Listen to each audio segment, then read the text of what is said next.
it'll just show you just some examples of what different changelings might have looked like. There's, a dozen or so throughout the course of the document. Okay.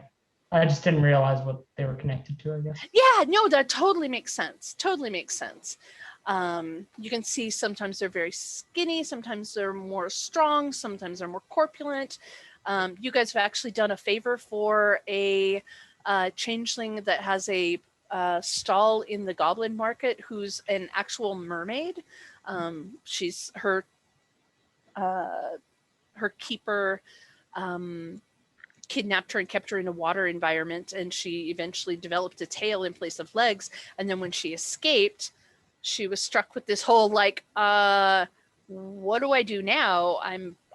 I can't walk around. And so she made her home in the local goblin market, and she gets around with a wheelchair with a blanket over her tail and stuff. But you guys did her a favor and found her a locket that allows her to take human legs for like an hour a day. And so she's very, very grateful to you for that. Her name's Melusine. Oh, I love that. So she's like an ambulatory wheelchair user. Mm-hmm. Awesome. Yep. Okay, so what we're going to do in just a sec here is I'm going to do the, hi, I'm Jess Hartley, this is who we are. And what I'd love for you guys to do when I go around is I'd love for you to introduce yourself and your character and tell me tell me and the other people that are watching eventually, what their court is and what their seeming and kith are, because their kith is like a subdivision of their seeming. So you have Marlowe is a wizened soldier. So there are other wizened types, but he happens to be a soldier of the wizened and that kind of thing. Quick question. Yeah.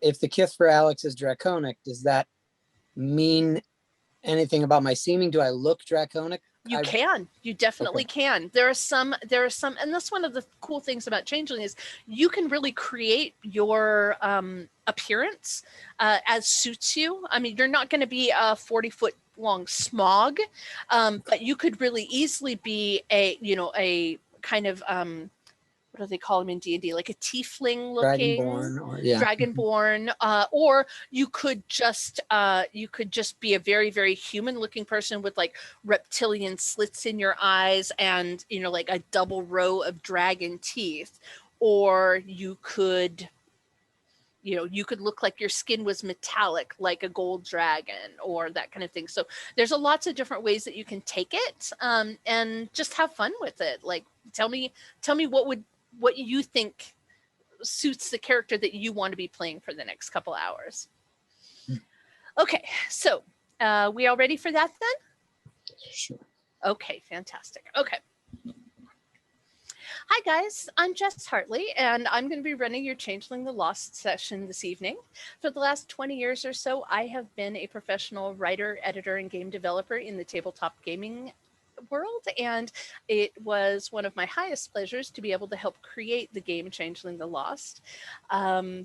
One of the things that I most love about bringing this game here and sharing it with therapists and other mental health professionals is that I think that it really gives us an opportunity to look at characters, and by looking at characters also to look at people in a slightly different way than traditional D&D analog tabletop role-playing games do. As you guys know from playing D&D, and most D&D analogs, your character's kind of defined by their race and their class. So your race is what you were born into, who your people were, and your class is what you learned to do with it afterwards. And if you think about it, that's kind of how most of at least American society tends to look at people. You have your race or your socioeconomic class, who your people were that you came from, and then you have what you did with yourself after that. Did you go to school? Did you go to college? Did you get this kind of a job? That kind of thing. And that's perfectly valid, but it's not the only way to look at people, and it's sometimes not the best way to look at people, in my opinion. In Changeling, the axes that we have for our characters are their seeming and kith and their court, which kind of relates to what happened to them, what trauma they experienced and how that changed them. And then their court is an analog to how did that color their perspective about dealing with trauma. So you might have a summer courtier whose perspective is, I was hurt, I was victimized, now I'm never going to be like that. I'm going to be tough, I'm going to be abrasive, I'm going to keep everybody away from me, I'm going to look at the world through wrath-colored glasses. Or you could have it from the eyes of the autumn court, which says, I am partly responsible for the things that happened to me because I was not wary enough. I did not protect myself enough. So now I'm going to be so paranoid and hypersensitive and aware of any possibility of harm coming to me that I'm never going to let that happen again. So by giving us that different access, I think it gives us some opportunities to look at characters and through our characters look at people in slightly different way. The nice thing about courts is that your courts can change as you're a changeling, and you can learn different techniques for dealing with the things that have happened to you and dealing with your path forward, just like changelings can change courts. So that's why I love Lost, and that's why I'm so happy about bringing it to you guys as mental health professionals. I would love it, now that you guys have all had a chance to pick out your pre-generated characters, if you guys would all take turns just letting me know who you are and what character you're playing, anything about that character that you think your fellow players might want to know about before we get started on the session. And then when we're done with that, we'll get started with the first little scenario. Would anyone in particular like to go first? I'm going to start calling on names just like a teacher. Sure, I'll go. Awesome, Adam. The doctors called it post-traumatic retrograde amnesia. I don't even know what that means. But when I came back from the other side of Henge, I had no memory of what happened to me and how it got me there. I know the people who helped me escape. They were kind, and I keep in touch. I know my name is Ash. I know that ash is a species of tree that belongs to lilacs and olives. I have ash-colored skin and lilac eyes. I know that I love plants, and I know that I hope to find what I lost one day. The Fae, I know they keep memories sometimes in little baubles and bits and bends and pails somewhere, but sometime those will be mine, right? Knowledge is power, and I know I never want that to happen to me again. I am a woodblood kith of the Winter Court. I kind of worked that into that whole That was monologue. great. That was great. I was like, going right along. I want to hear the whole Ash story now, and I invented them. Chad, did you want to go next? Sure. I like that deer in the headlights look, and then Sure. My name is Alex. I'm from the Summer Court. Seeming is fairest and kith is draconic.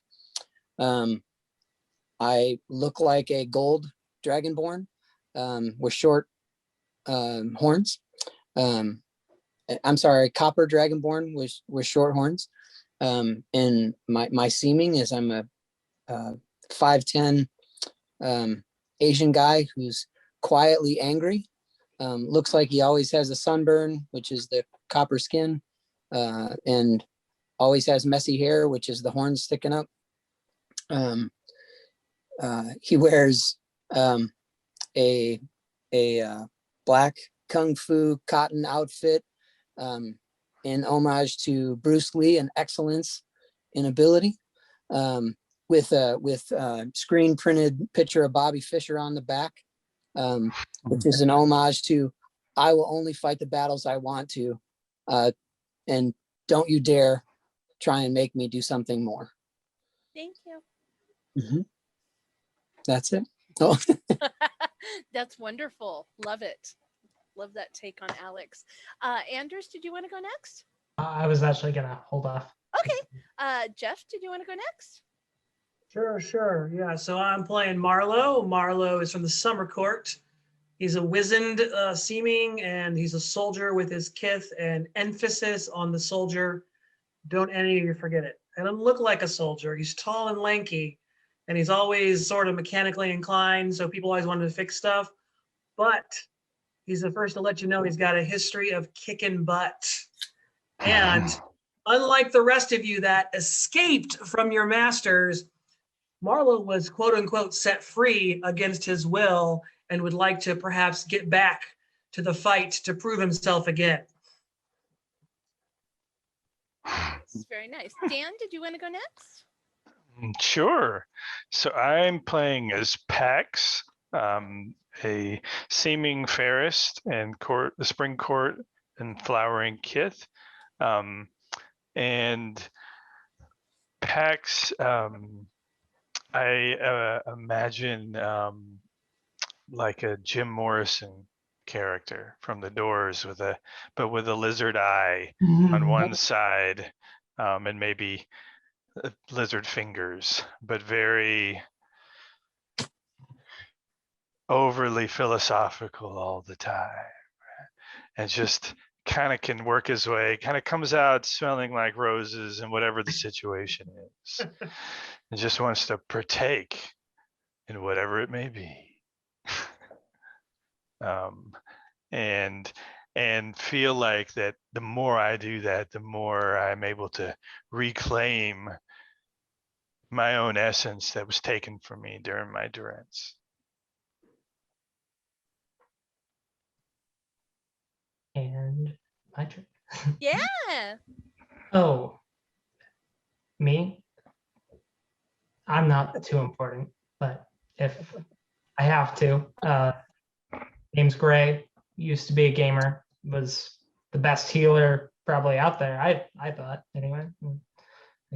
It's good enough to get the attention of the wrong people, I guess. So I'm a wizened chirurgeon by seeming and kith.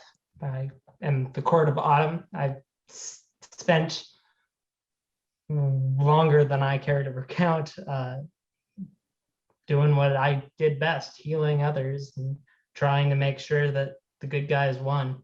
And it took a toll. As a result, my main is I kind of don't have.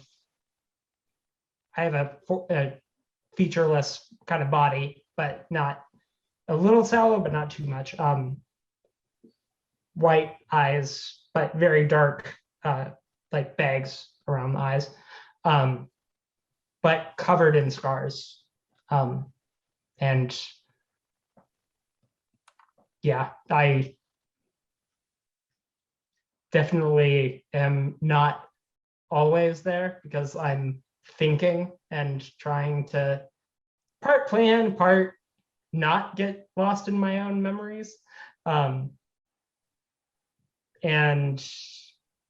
I'm just doing my best to make sure that no one else has to go through what I have and make sure that what needs to happen happens. Good. Very cool. Okay, so you guys are all part of a motley, which is a changeling term for a small group of individuals who've come together and sworn sacred promises to for a particular purpose. It can be, motleys can look anything from a family to a gang to a business, a military squad, basically any kind of grouping of changelings that get together for a particular purpose. Can form a motley, and you're bound together by this promise, this oath that you have all swore to each other, basically to watch out for each other, not allow one of your fellows to be to be harmed while you have the capacity of stopping it. That kind of, just kind of a general, I'll look out for you, you look out for me. And you would know as changelings that these pledges, as these supernatural promises are made, are kind of the foundation upon which changeling society works. Coming from people who have all dealt with someone as tricksy and powerful as the true Fae, as your keepers were, you're very, very hesitant to trust each other based on just, circumstance or that kind of thing. So quite often changelings will lock each other into these vows to be able to absolutely ascertain that they can be trusted, because they know that while making these promises to each other can offer benefits, like if you promise to protect one of your motley mates with your physical strength, it may give you a bonus to that physical strength, especially in circumstances where you're protecting your motley.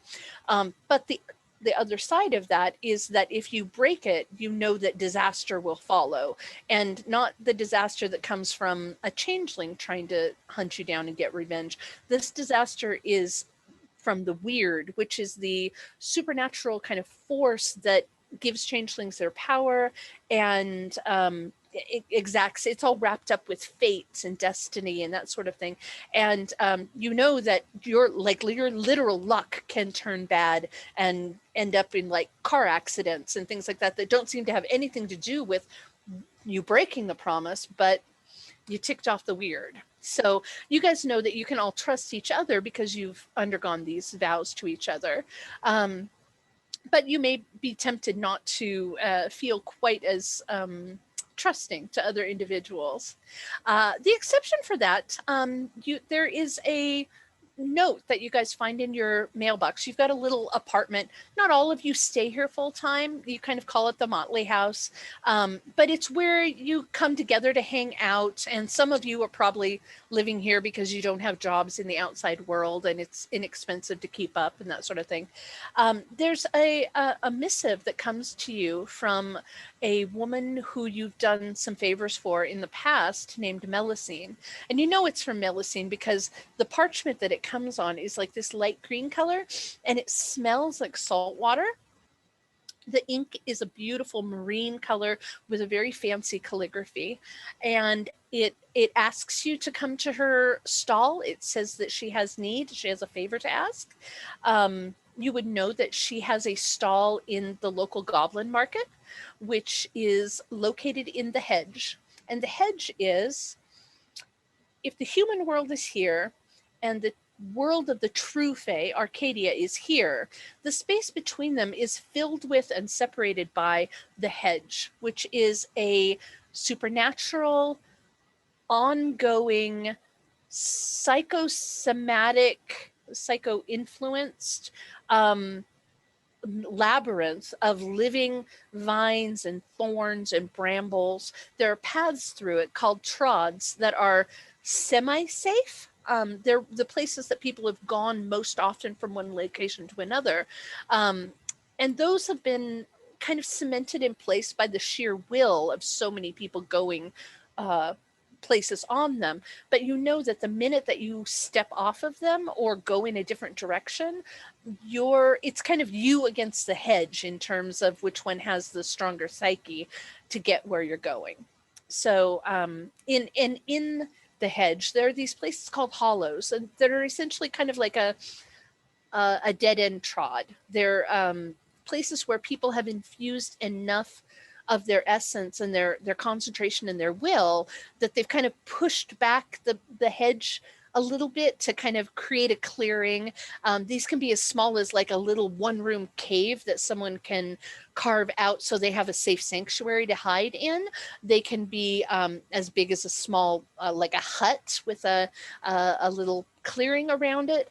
There's even some that are large enough to act as like almost a small village. And the one that the Goblin Market is in is similar to that. It's probably a permanent home to maybe 50 individuals, and swells bigger than that when they have special events and sales and things like that going on, or other things that are happening in the hedge that bring extra people into the area. And that's where Melusine's shop is. How would you like to respond to this letter you've gotten? Let's go. Let's go. I mean, it's a no-brainer. She's always helped us. Let's go. Okay. I This remember sounds her. like work. I'm not sure I'm up for work today. She's always got something interesting, dude. You know that's true. I'll go with the flow. Okay. All right. She Well, actually all is. together, She actually is an information broker, so that may be of interest to your characters as well. Okay, so unless Pax is going to stay behind or anyone else is going to stay behind, the easiest way for you guys to get into the hedge is to go through an established gateway. You can theoretically you can open a gateway at on anything that is big enough for you to pass through it. So a doorway, even like a full-length mirror or something like that has a semblance of an opening. You would press your hand against it, spend a point of glamour, and basically demand that it let you through. The disadvantage to opening a new gateway is you don't know exactly where in the hedge it's going to open up. And also, once you've opened a gateway, it always remains potentially reopenable from the outside in. So if you take your bedroom closet and turn it into a gateway into the hedge, for the rest of eternity, you kind of got to worry about what else might be on the other side of that, using it to come back in. But you guys do know that there is a big gateway out in Central Park, the Central Park in your town. It's a big iron archway that has hedges on either side of it. In the real world, it just separates two of the areas. It's pretty much just a decoration, but you do know that it's a place that opens up very close to the goblin market that Melusine's shop is at. So that's one option of how you might want to get through there, or two options, I guess: opening a new gateway and going to an established one. Which seems more appealing to you? Is it dangerous at all to use the Central Park one? Have we had any problems with it in the past? No, the only problem you've had with it in the past is at one point, one of the other ogres in town, one of the other changelings, decided that he was going to start a business charging people for glamour to go through that gate. But you guys managed to basically outwit him and send him off, and he hasn't shown back up there since Sounds then. like us. All right. Yep. Yeah, let's go Central Park, everybody. Okay. It's only about a 10-minute walk Okay. from your apartment. It's not a big deal. There's some people in the park, but you're very fortunate. None of them seem to be right near where you are. You have had circumstances in the past where you've gone to use the Central Park Gateway and there's been like a young family picnicking in front of it, and you had to do some finagling with turning on the sprinkler systems to encourage them to wander away so that you could get back to the gateway. But at this point, you're very lucky. There's a birthday party going on down at one end of the park. There's a bunch of families down there and a barbecue and that kind of thing. But it's around a corner from where you guys are. You shouldn't run into any problems opening up this gateway. So who would like to step forward and actually do the opening? Fantastic. So Ash, they step up to this big metal gateway. It's probably 10 foot tall, maybe 12 foot tall at the apex. It's big enough that all five of you could theoretically walk through at the same time, although there's no particular reason that you should. And Ash presses his hand up against the stone that forms the base of the metal arch, and you can see him concentrate. You can see them concentrating for a minute, and there's a little bit of a shimmer that you've come to recognize as the expenditure of glamour. And instead of looking through this and seeing you know, the birthday party down the hallway and the duck pond and that kind of thing that you were seeing through it before. Now what you see is green vines. Like there's a little pathway going forward from the, as if it started right here at the arch. But there are the thickest blackberry brambles you can ever imagine seeing. And they're probably stretch up 15, 20 feet. And it's obvious that even in this area, there's the occasional like tendril that's breaching out across the trod. So there's definitely like a vitality and almost an intelligence to the vines and the brambles in this area. There's nothing stopping you from passing through at this point, and you know that this is how you've come in the past. Would you like to pass through? Yeah. Let's go. Okay. In the distance, you can hear the sounds of a large group of people having a good time. It doesn't sound so much like a party as much as just a lot of voices, a lot of bargaining going on. There's like a violin fiddle kind of music coming from just down and around the corner from where you guys are, that in the area that you know will lead you to the goblin market. And as you follow this little trod, it's maybe a 4 or 5 minute walk till you get to the point where you turn the corner and you can actually see the market laid out in front of you. And there are two big archways that kind of designate each end of the main street of the market. You can tell there's some other buildings behind the main street, but not much. It's kind of a one street village. There are a bizarre combination of shops, everything from what looks like a rustic, like pre-industrial version of the 10 by 10 pop-up tents. You know, they're basically just a framework with some cloth over them that can be broken down and taken with someone really easily. There's a couple of what looks like teepees or wigwams. There's some buildings where the bottom half, like up to about waist high, is made out of cobble built, but then the upper halves are put up with wood and canvas or cloth, that kind of thing. Some that are where the building itself is made out of vines that have been trained to grow up and over, as opposed to like a roof or a ceiling, that kind of thing. And you're pretty sure down at the far end, you see what's like a 1970s V-dub van. It's got the front is popped open, the engine chamber area is popped open, and it's got racks around it that look like racks of clothing, like you might find at a garage sale or a thrift store. Lots of different little shops. You see a couple things that you recognize from being here in the past. Over to one side, there's a shop with a big sign that says, "You know, we go."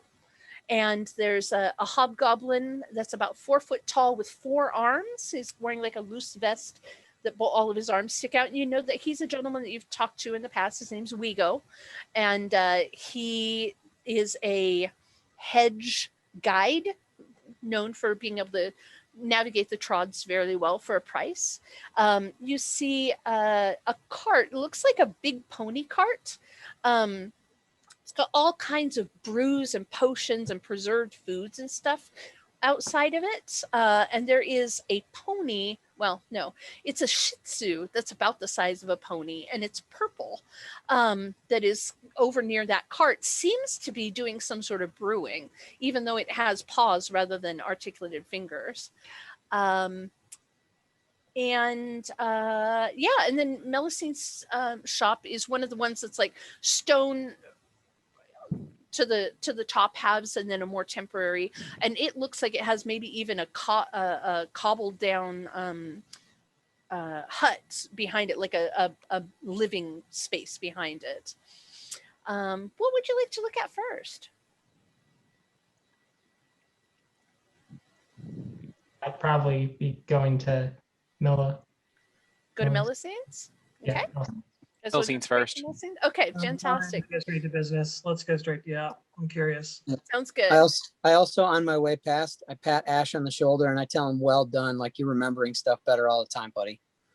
Aw. Aw. Did I remember to close the door?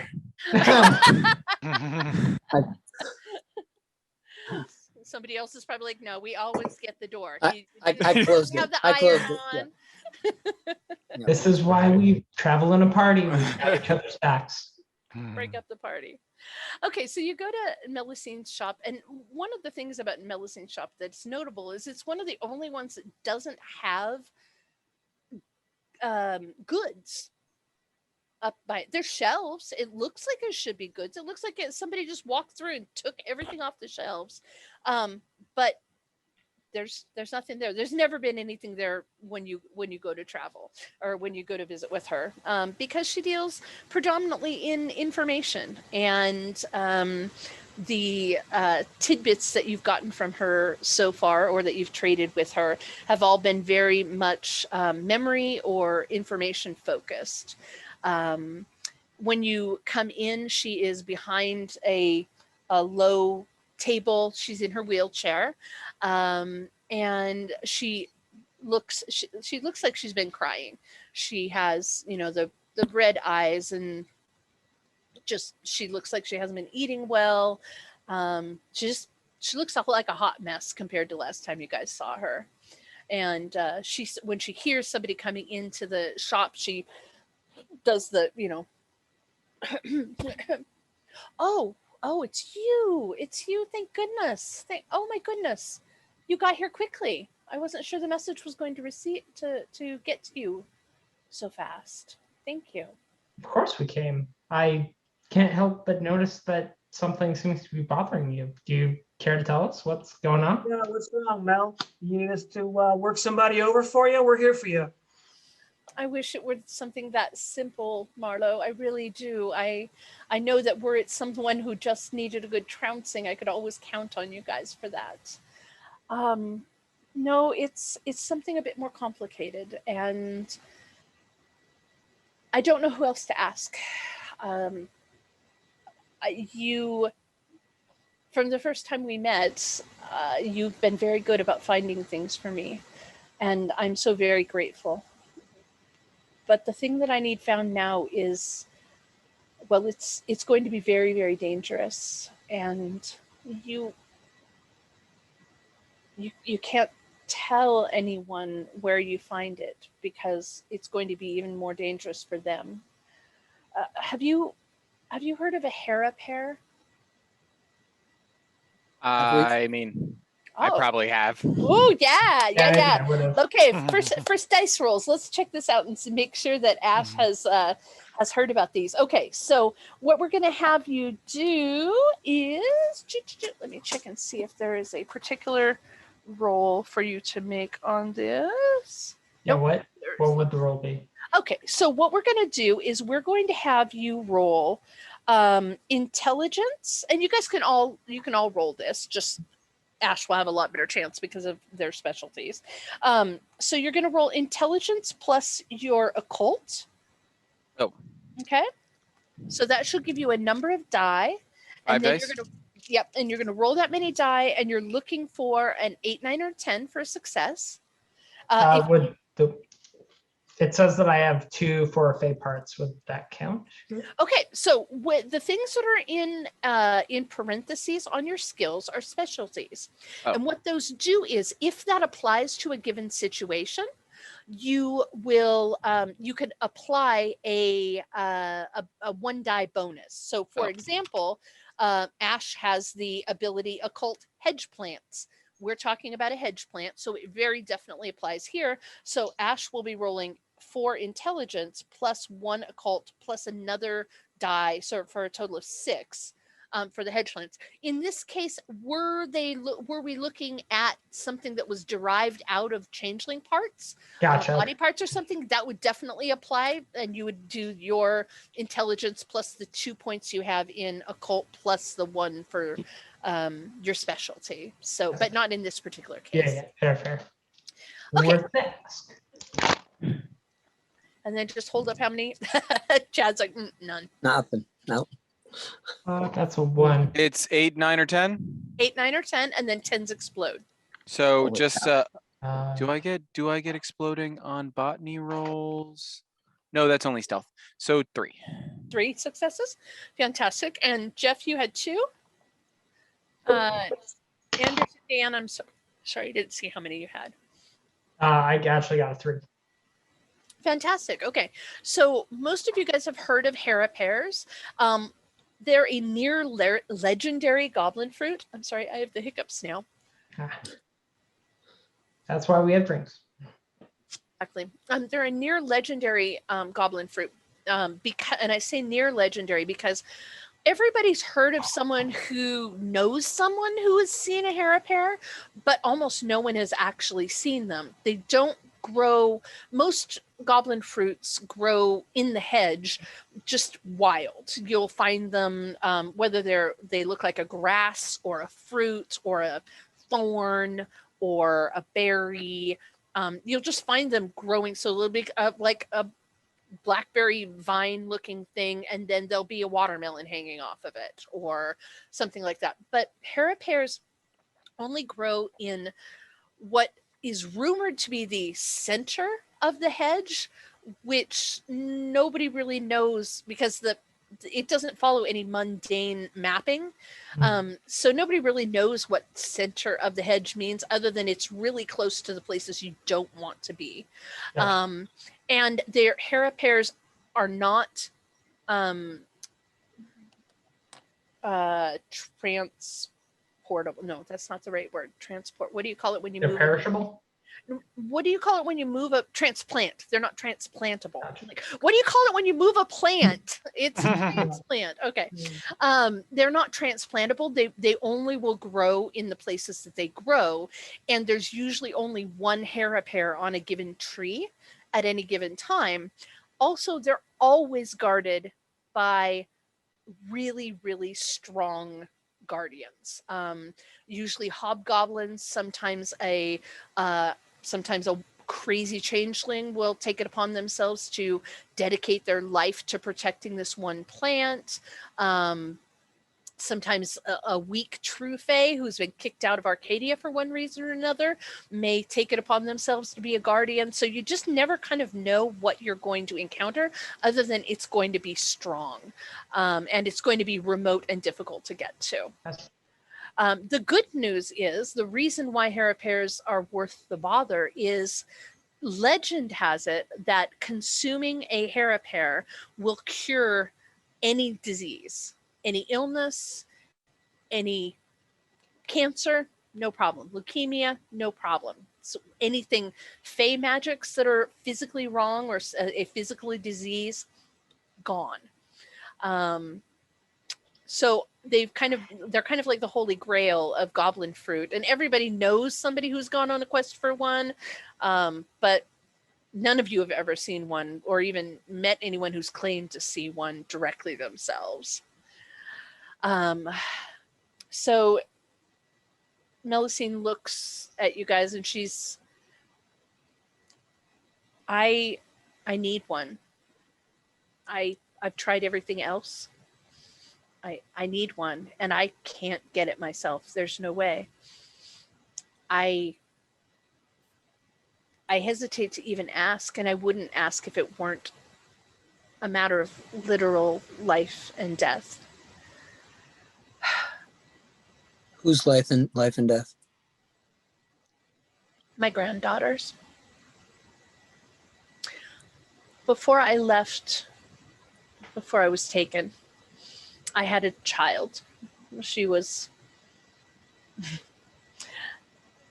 the apple of my eye. She was a beautiful, golden-haired, ringleted toddler.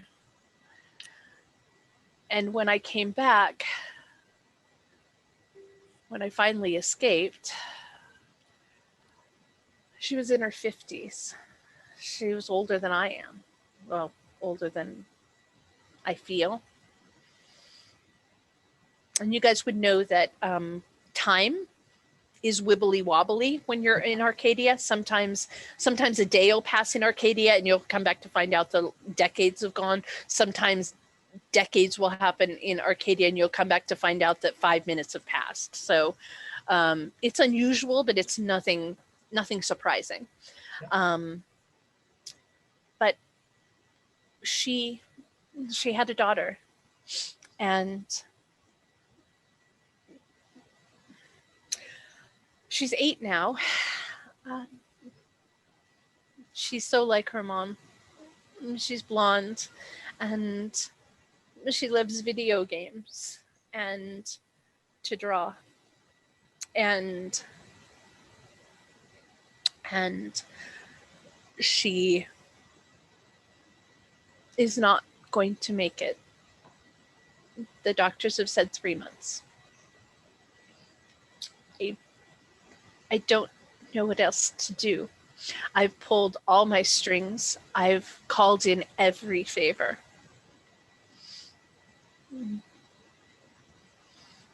I can't even find someone who's willing to try.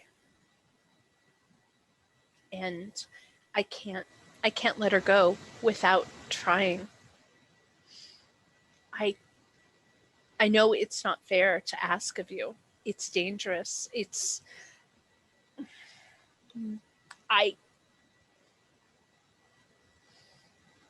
But I have to try.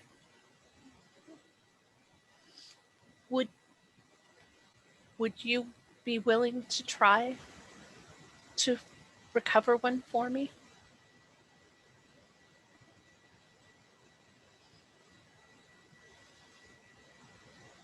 Can I I? still don't understand what a hair para is, but Out of game or in game? in game. Oh, okay. Yeah. Oh yeah, you don't. No, you have no.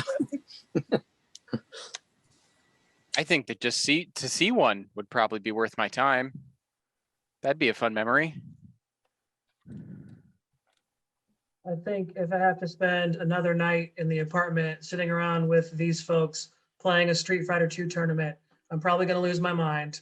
So let's do something dangerous. Let's go. Pax keeps smoking my plants too. I say we go for it. What could go wrong? Some of the worst mistakes of my life have been haircuts. Loss is never easy, and We all agree with that bad decision, dude. Let's yep.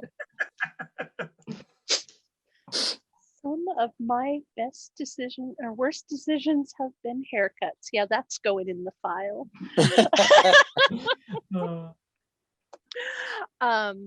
Loss is never easy, and I can't promise that we'll be able to get what you're asking for, but it sounds like the crew is willing, so.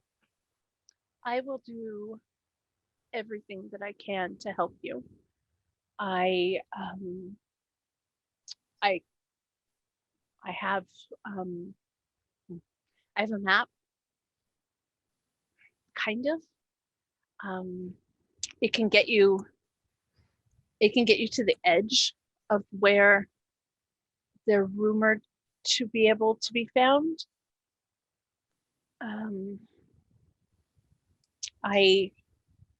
I'm afraid that I don't know what's guarding this tree. No one has been able to bring back an accurate report when they've gotten close enough to the tree to see what the guardian is.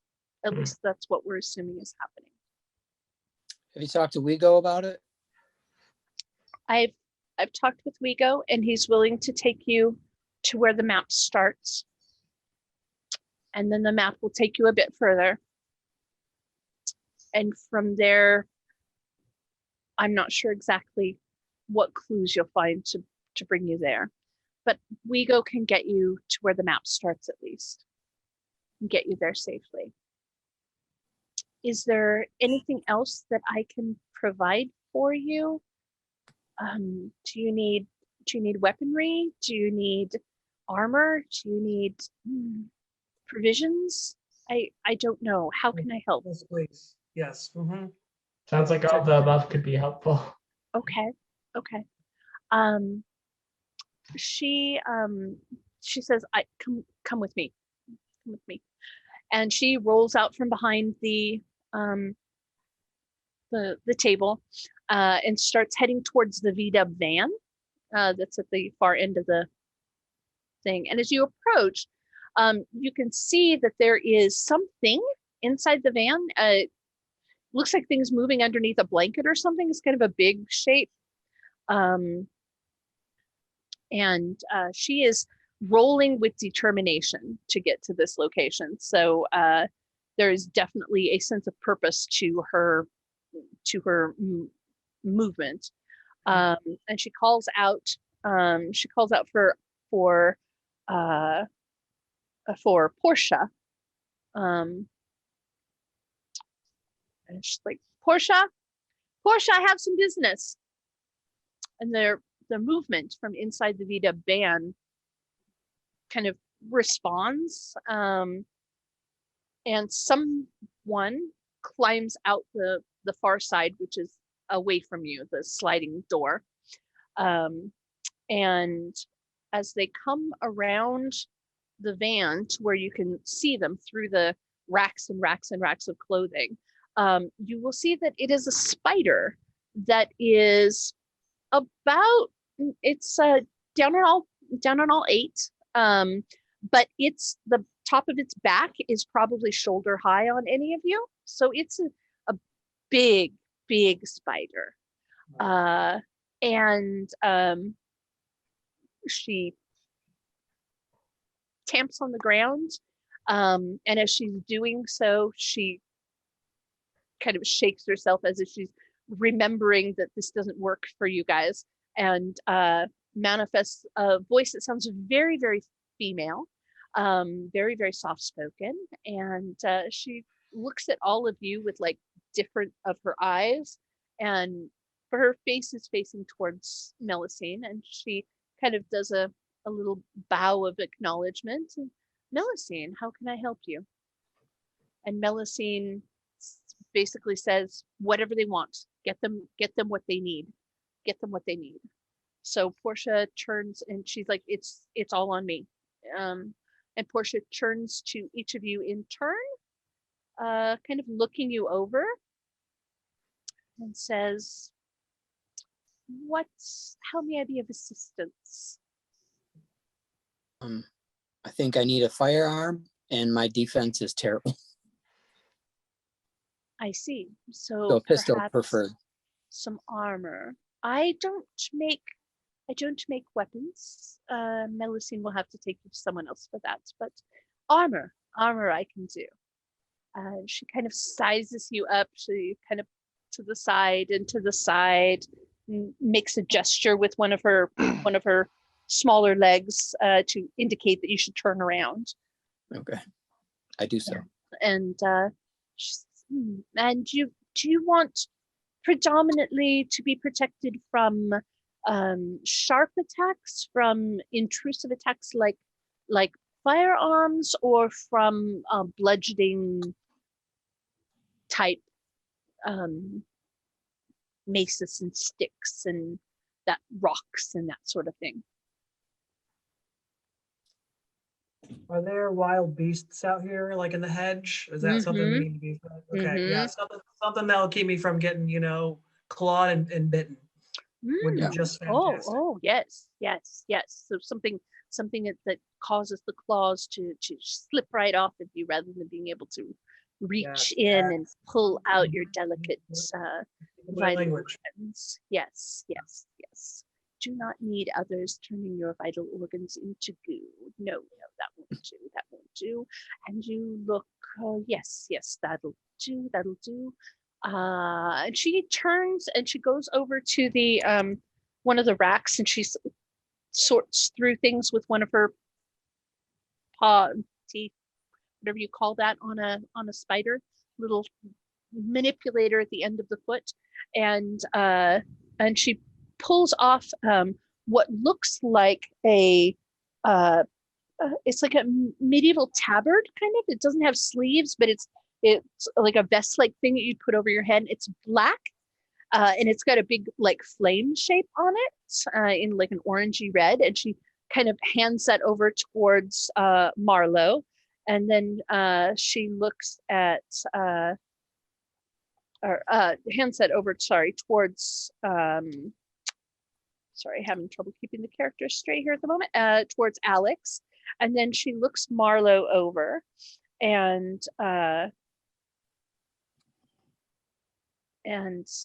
of nods and pulls something that is it's like a doublet. It like laces up the front, so you can bring it in to suit your more slim size, and that is it's blood red, hangs almost to your knees, and it's definitely got the feel to both of the pieces, the tabard and the doublet. Is it's light, but it's super fine woven, like the individual string, the individual ply in the cloth is super thin silk, and you can tell just by running like your fingernails across it that the friction just wants to, like, everything wants to just fall away from it.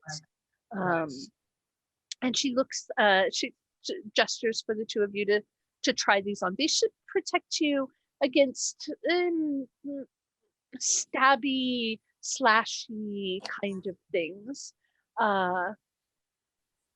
So you guys, if you decide to take them, just remember, if you come to a place where we're doing defense, they're each going to give you a +2 on your defense. Okay. And then she looks at the other three of you. Would you like something similar, or is there something else that I can help you with?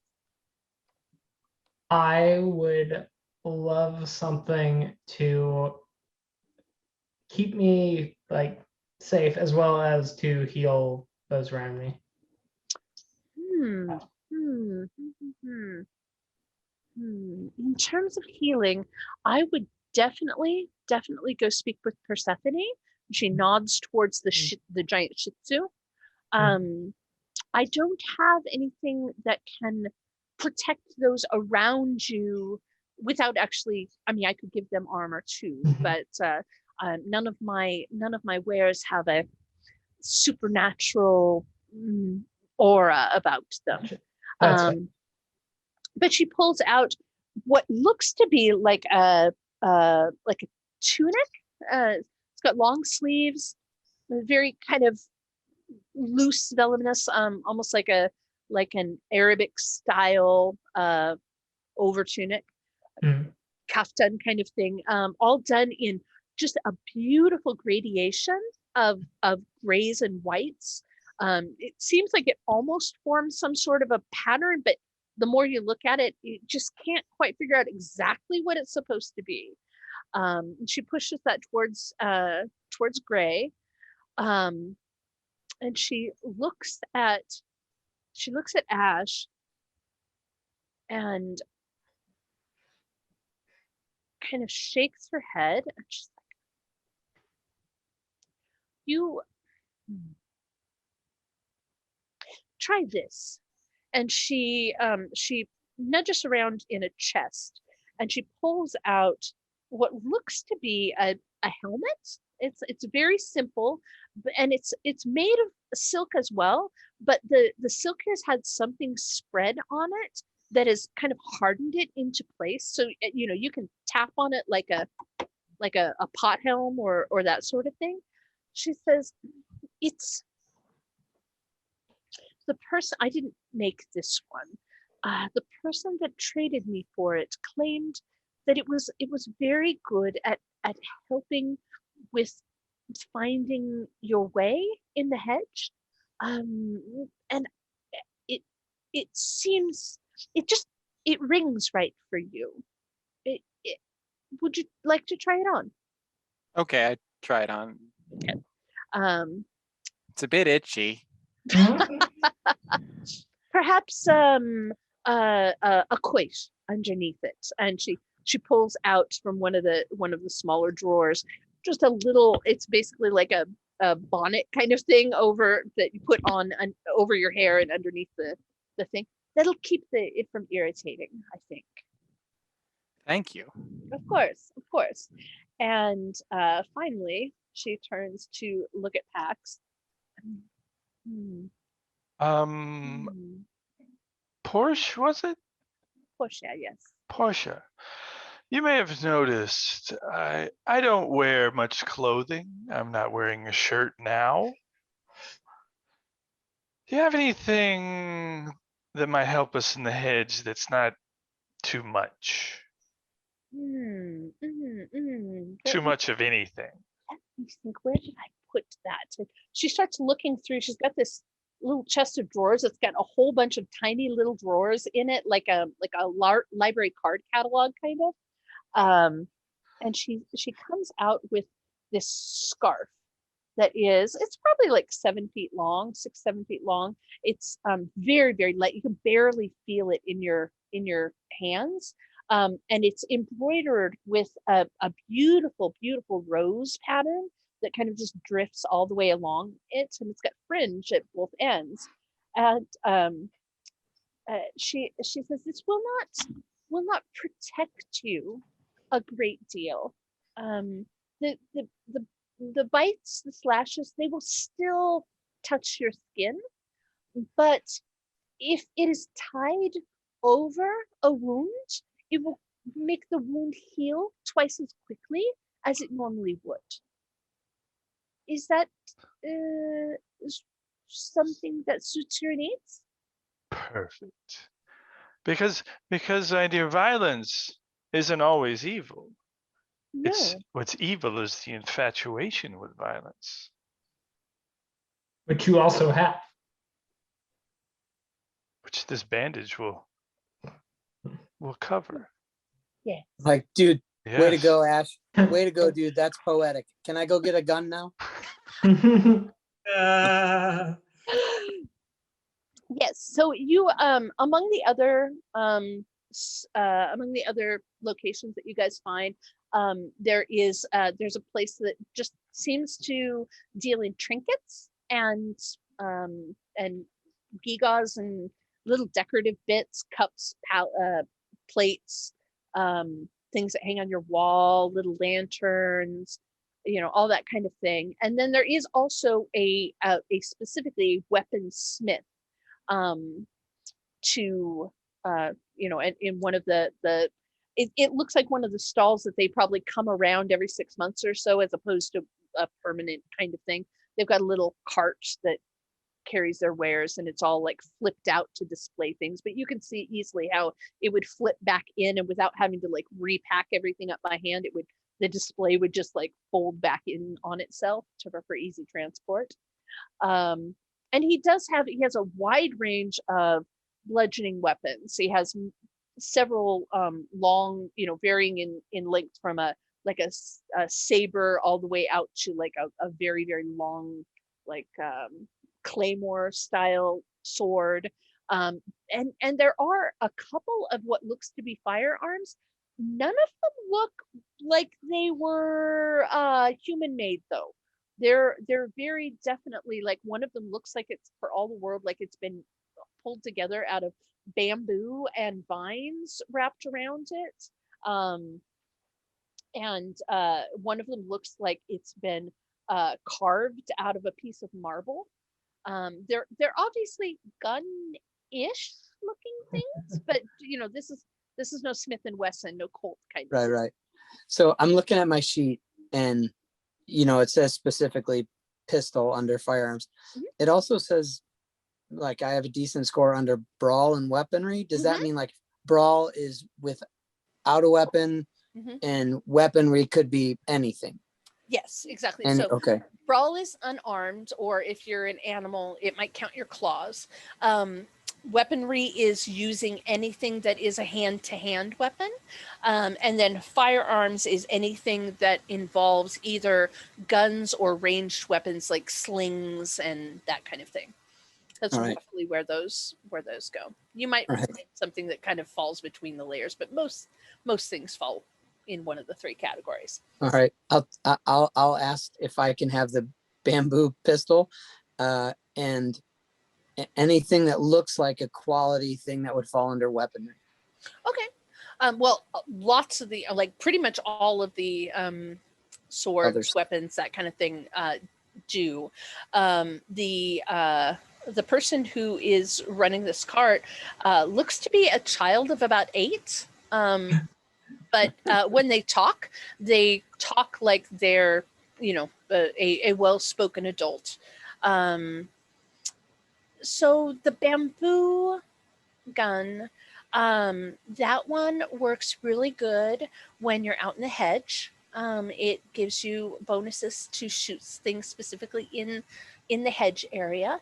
The marble one, it hits a little bit harder than the average gun does, but you have to feed it these special bullets, and it's got a little box, and you can hear the bullets rattle together, and they sound like they're made out of marble too. What are you? I can help you find a weapon, but it would help me if I knew what you were gonna fight. I wish I knew. Oh. Well, if you don't know exactly what you're going up against, then it's a good idea to have a general thing. I found that, well, let's see. Could you hold your arms out this way? I need to see your span. Okay. And that compared to your height. Okay. I try out this one. And the child picks up one of the swords. It's not the fanciest sword by any stretch of the imagination that's there. It looks for all the world like a cavalry saber. It's got a tarnished bronze hilt with a tassel hanging down from it, and the blade itself looks like it hasn't been upkept very well. It's kind of got little tinges of rust and tarnish on it and stuff. And they say, I know it doesn't look like much, but it's real sharp. Be careful. Don't swing it to see how the feel is for you, but don't hit anybody because you won't like it. So they hand you the saber, and it adjusts itself to your hand. Like you can feel the first couple times that you're moving it, like it's adjusting itself to your arm length and your musculature. And within about 3 times of kind of flicking it back and forth, it just lays in your hand like it was made for you. Awesome. Thank you so much. That's great. Of course. Be careful because there's only like 6 bullets in there, and that's all. I don't know how to get any more, so you might want to be careful about that. And so the bullets will give you a +1 to hit if you're in the hedge, and the weapon does an extra point of damage if you're able to hit something with it. What about the rest of you? Does anyone else need weaponry? I definitely want to get a blade. Yeah. A blade? Okay. Let's see. Well, okay. Okay. The child looks at Marlowe, says, okay, you're obviously trained in this. So I have 2 options that might work well for you. Do you want to use both hands or just one? Oh, 2-handed, please. Yeah, I want to cleave Okay. something in twain. Okay. You like cleave. Oh yes. Oh yes. I have something special. And they go and pull something out of a box in the wagon and bring it to you, and it looks like a butcher's cleaver that's had a good 1.5 foot long handle put onto it, so you can use it as a small chopping weapon. There is blood still dried on the surface of the blade, and they hand it to you, and they're like, don't worry, I've cleaned it. That just keeps coming back. I think it's part of the thing. I call it the chopper. Nice. And are there so basically each of you will get a weapon that suits your particular fighting style that will give you a little bit of a bonus to do damage when you do. If you would prefer one that makes it easier for you to hit, you can choose that option instead. But you basically, the salesperson is able to give you guys each something on Melissane's bill that will give you just a little bit of either better to hit or better to do damage. If there's anybody who doesn't want a weapon, like, let me know so that I can get you outfitted with something else. I'm not the biggest fighter, but I find that it usually helps to have something to fall back on if you find yourself in a pinch. Yes, yes. Something not too heavy. I was thinking maybe a hammer that has a sharp end. Oh, yeah. No, oh, yeah. Oh. Their eyes get real big and they go skirtling around and they come out and they're digging through things like a screwdriver, what looks like a drill, except it's like got vines instead of the electrical cord, and they come out with this hammer, and it's a typical claw hammer. It's got very, very sharp, the back part of it. So it's got the claw here.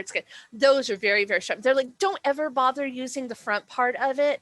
It doesn't, what it does, it doesn't actually hit that hard, but it's really good at removing someone else's weapon.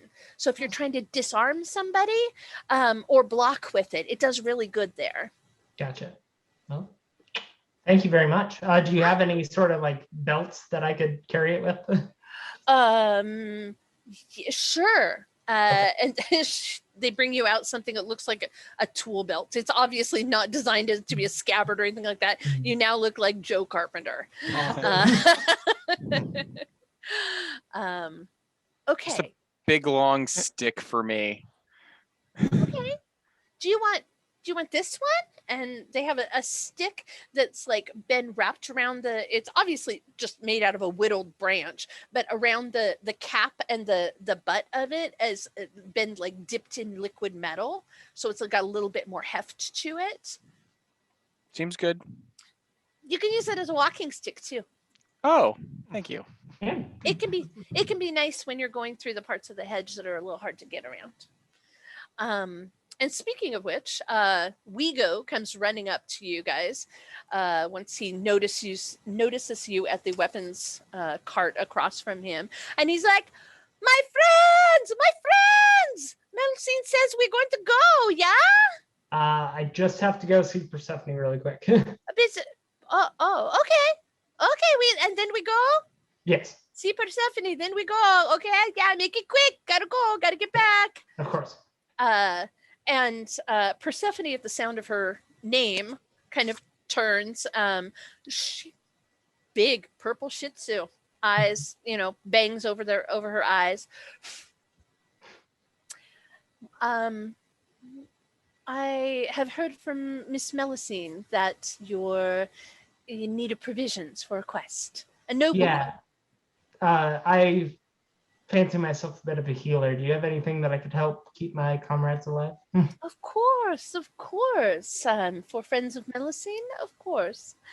And she points out a couple of small vials, about yay big or so, maybe hold like an ounce or so of liquid.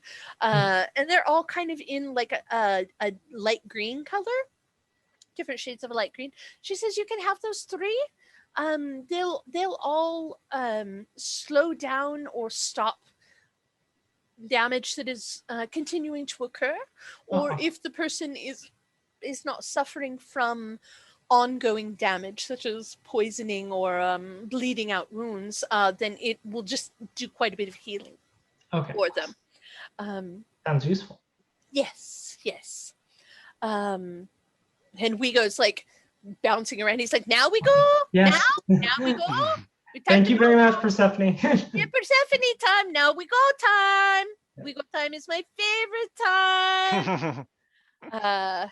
And Melusine sends you off.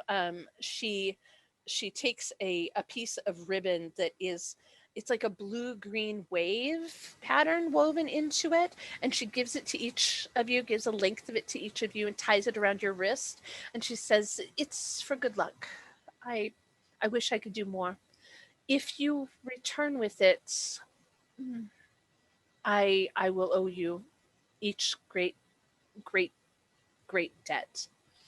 And you can kind of feel the shiver in the air as her promise to do well by you if you succeed in your quest kind of solidifies into the air.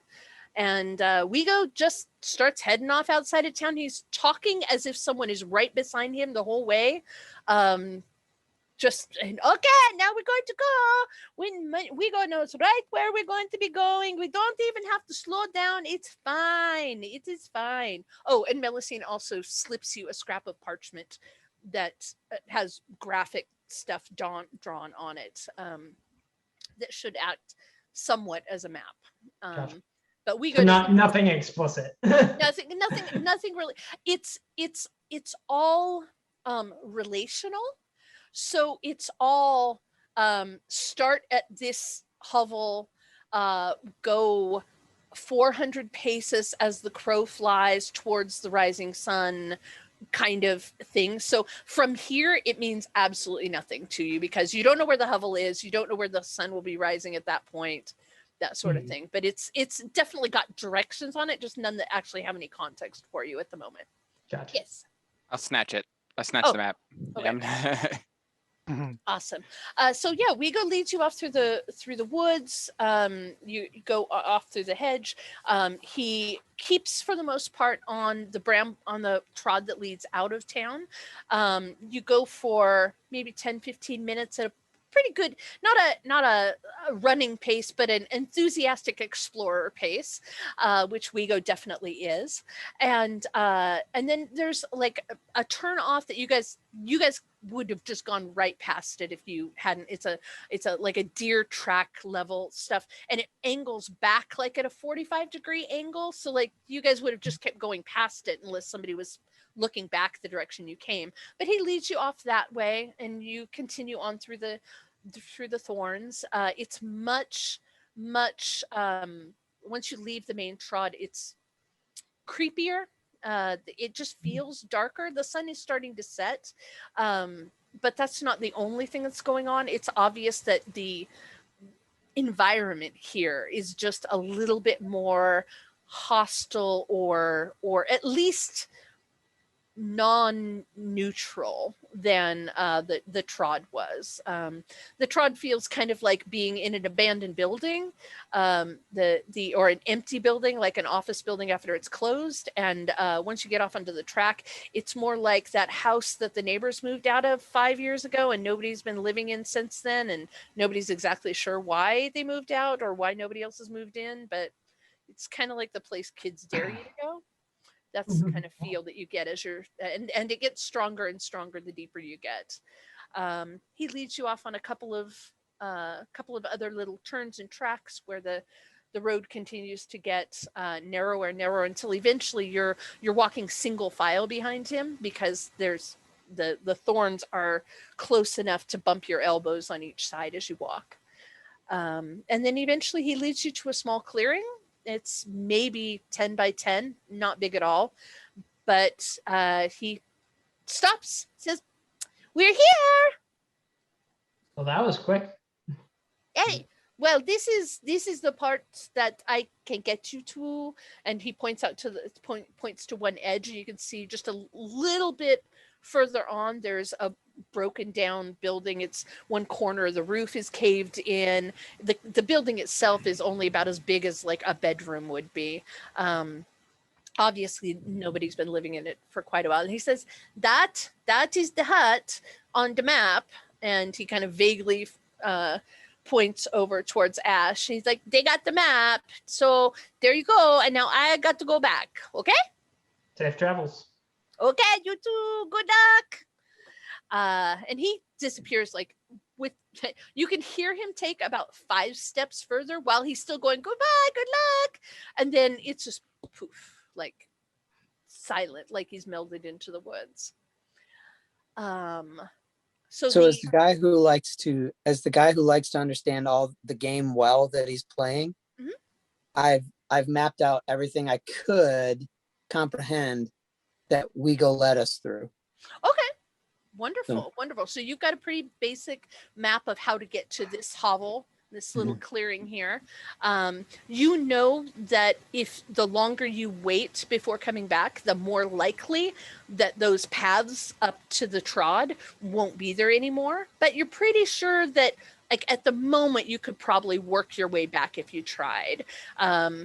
And, you know, in a couple hours, you would have a chance of finding it. You know that if you wait too long, you might as well just try and find that main trod, because finding the deer tracks are just not going to be feasible. So do you start trying to interpret the map? I would like to see if I can use my primordial voice to talk to either the plants that are around us to figure out what's gone around, like what's happening, what's going on in this place, or maybe have them give us a good sense of direction. Okay, fantastic. And you are using your contract. So this is the first time any of us have been using contracts. So they're on the back page of your character sheet. And as you look at them, they'll have the name of the contract. They'll have a general description of what they do. They'll have the cost, which is pretty self-explanatory. The dice pool that you'll roll to try to activate it. The action, these are almost all going to be instant unless they're reflexive. Basically, instant is just like a normal action in D&D. Reflex is something that you do in conjunction or at the same time that you do another action. Like if you attack someone, some contracts may be reflexive and may make you hit harder for that one swing. And then there's the catch.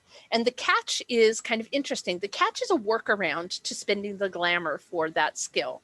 So if you can activate the catch or have activated the catch, then you don't have to spend the glamour, or sometimes there's willpower to activate that contract. So with primordial voice, the catch is make an offering to the element, water plants, weed the area, that sort of thing. Would you like to do something to complete that catch? Yes, but it's not exactly PG-13. Well, it's a little under PG-13. I'm gonna ask everyone in the party to just turn around. Yeah. Okay. Just everybody turn around. Do We've been so. walking for a long time. Yeah. And so I mean water's water, right? Especially to a plant. Excuse me. Not true, but okay. Okay, so I assume everyone turns around to give Ash a little bit of privacy as they water the plants. Fantastic. Well, you did make an offering to the element, and now you're going to need me to roll me a socialize plus weird.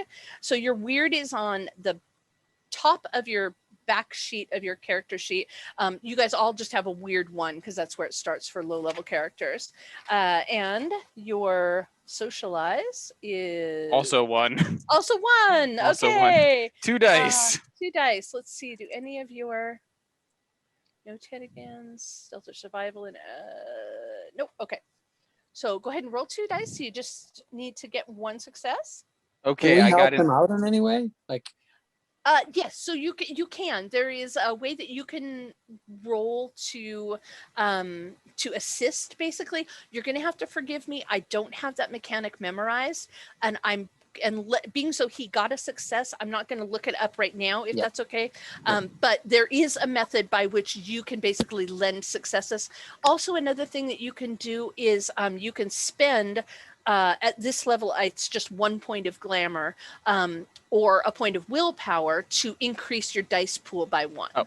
So those are other options that you can do to manipulate your dice pool if you need to make it better. Okay. But you did get 1 success? Yeah, 8 and 3. Fantastic. Okay. So now you can ask about anything that occurred in that area in the last day. More successes increase how far back you can go. Lasts about 5 minutes. So you've got about 24 hours worth of plant memory in this area to ask them about. And please feel free. So I'm just trying to correlate with what is in the map, and I'm going to talk to these plants, and I'm going to see, like, anyone come through here in the last day? Have you seen anyone? Yes. Oh, where did they go? One of them went that way, and there's like a rustling back in the direction that we went. And the rest of them are still here. Very, very literal plants. Excellent. So no one's been here other than us in the past day. Not people, no. Oh, goodness. Hey, Any suggestions, folks? any fae or True. Or beasts. yeah. No, people don't. No, people don't come here often. And when they do, they usually don't come back. What way are they usually going when they don't come back? Either way. Oh, okay. Have you ever heard of a hair repair? I don't know if the plant would know, but Let me see. What does plant know Yeah, about obviously all plants know each other. plants?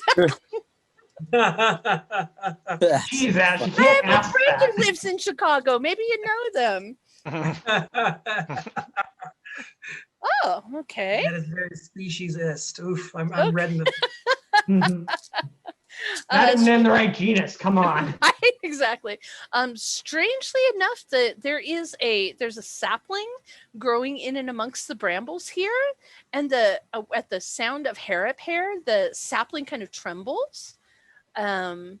It's almost like someone kind of raising their hand. oh, yes, the birch. I've heard of them. Oh, and have you seen one ever? Or No. I've never. No, they don't grow here. I mean, not here in the clearing. we This have is- to go deeper into the hedge? I they're not here in the clearing.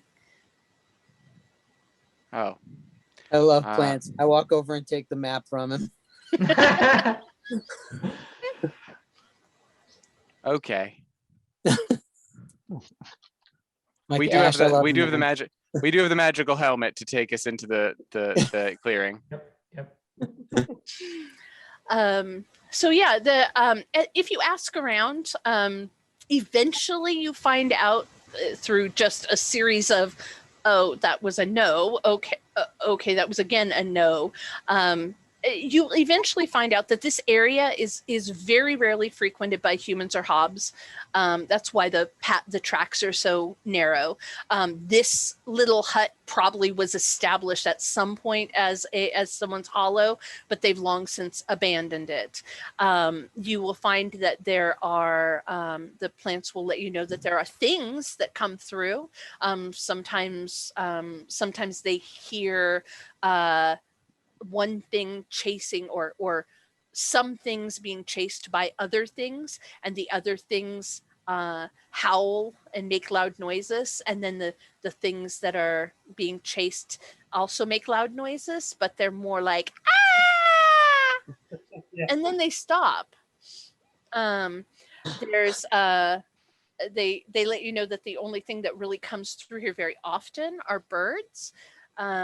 Sometimes like little squirrel analogs, kind of live in the area and stuff, but nothing very big. They don't like it when the big screaming birds come. They don't like that at all. Everything hides when the screaming birds come. But that's about all the information you get out of it, and it takes you a good half an hour of roundabout questioning and answering to get it, because plants are just, they're very plant focused. Okay, so I guess we move in the direction that this map is going to be taking us. Okay. So what I would like from you all is let's do a let's see. It seems like thinking on your feet to interpret this map. You can give me either intelligence or witch, whichever one you think better suits your character, whether your character is more like book learned or whether they're more like think on their feet. And then we're going to do an investigation. So either intelligence plus investigation or wits plus investigation to try to interpret the next step on the map and get to the next little jump of where we need to be. Does the hat help at all?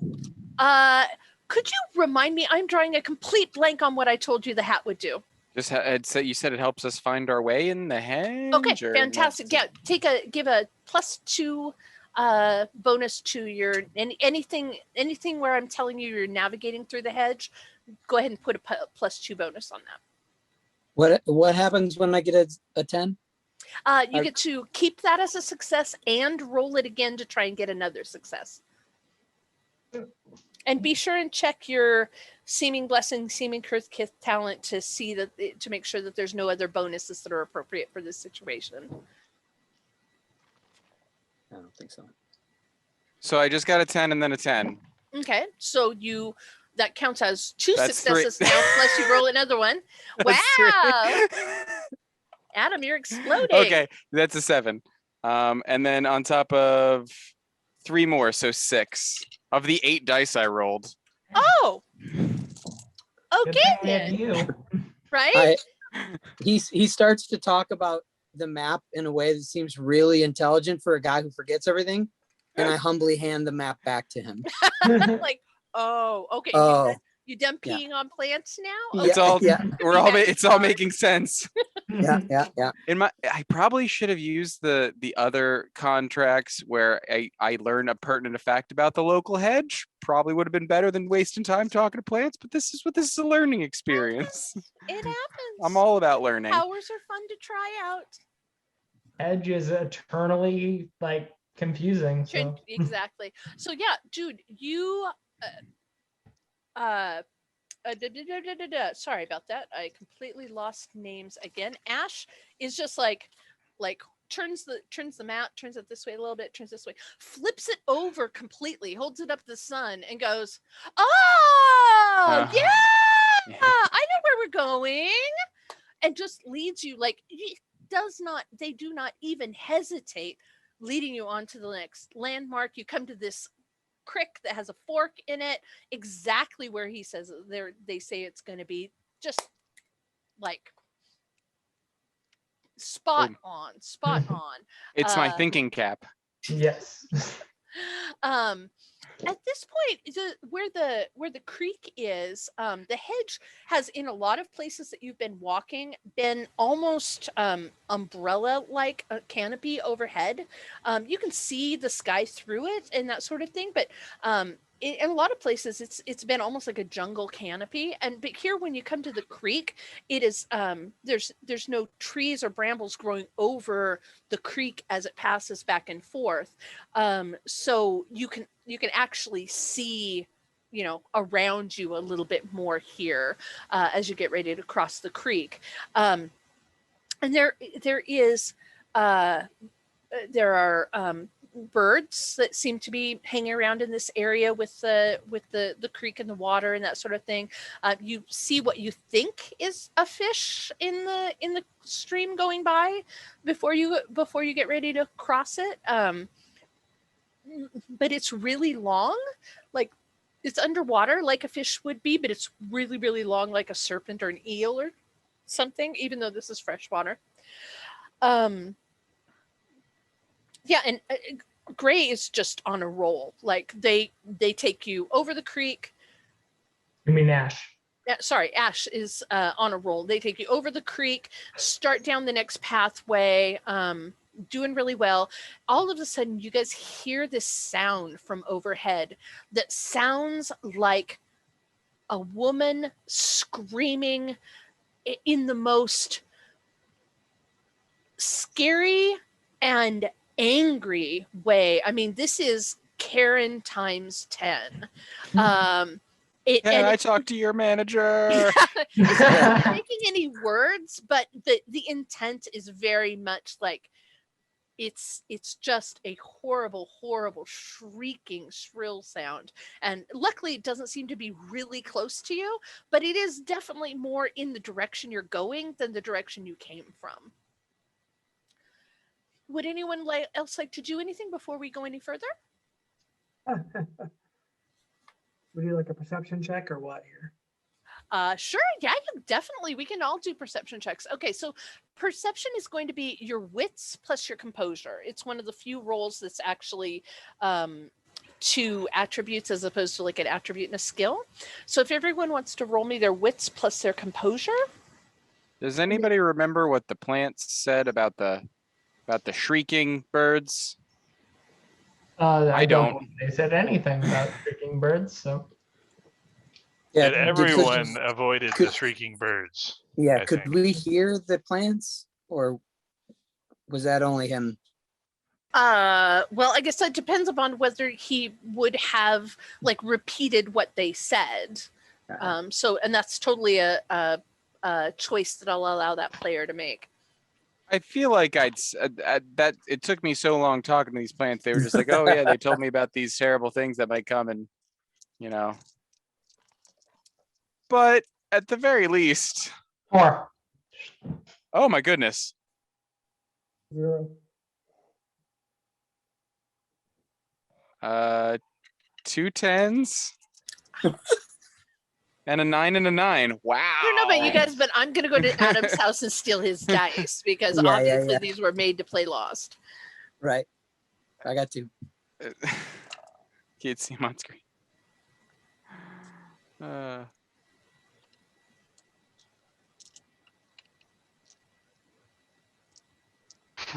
My various treasures. Right? Okay, so how many successes did y'all get? 2, 4, 0, 0. Okay. So Marlo and Pax, I don't know what you guys are involved in. Maybe you're having a side conversation, but there's a lot of brambles around. There's that tree, the creek. Yeah, definitely noticed the creek had water in it.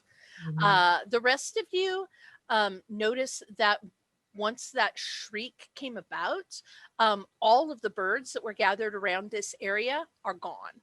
Just poof. The shriek. Oh, go ahead. I would also like, I don't know, since we're running on time, we might as well do some of this stuff, right? Yeah. I'd like to do baleful sense and spend a glamour to see the greatest source of wrath nearby. Sure thing. Sure thing. Use. So use your wits plus your weird. So your weird is 1. Wits are 3. 1 success. 1 success. Okay. Yep. So you spend a point of glamour unless you're angry at the moment. I'll let you decide that factor. And yeah, I did start with saying I'm always quietly angry. You did say that. That is very true. Are any of you folks actively angry at this point? No? Okay. Then you definitely get the sense that within a mile. Okay. You definitely get the sense that there is a single source of absolute wrath going on.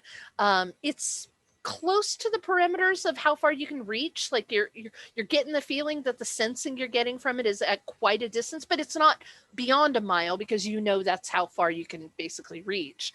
And it's one individual. Does not appear to, the feeling is very, it's definitely got some human elements to it, enough that you can really recognize it as anger as opposed to like fear or hunger or an element that you'd be getting from like a completely natural animal. Mm-hmm. Is it up or is it like on ground level? Yeah, it seems like it might be up. Okay.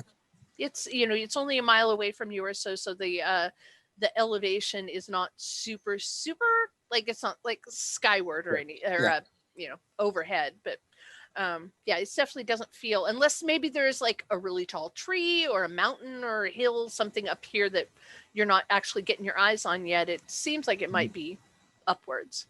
And I just communicate that she's angry, fellas, really angry. I Noted. do have sense element plants as well. Okay. And that goes for about 30 yards. Okay. And I'll just use a glamour for that because I don't think we've got 10 minutes. Okay, and you're using that to what are you trying to? I'm trying to sense this hair repair. I mean, we've Oh, gotten pretty okay. far. Okay. Let's see. Yeah, it is. There is nothing that feels like a hair repair or what you imagine the hair repair would feel like within 10 yards of you. Okay. And Now you would. Oh, So with insight.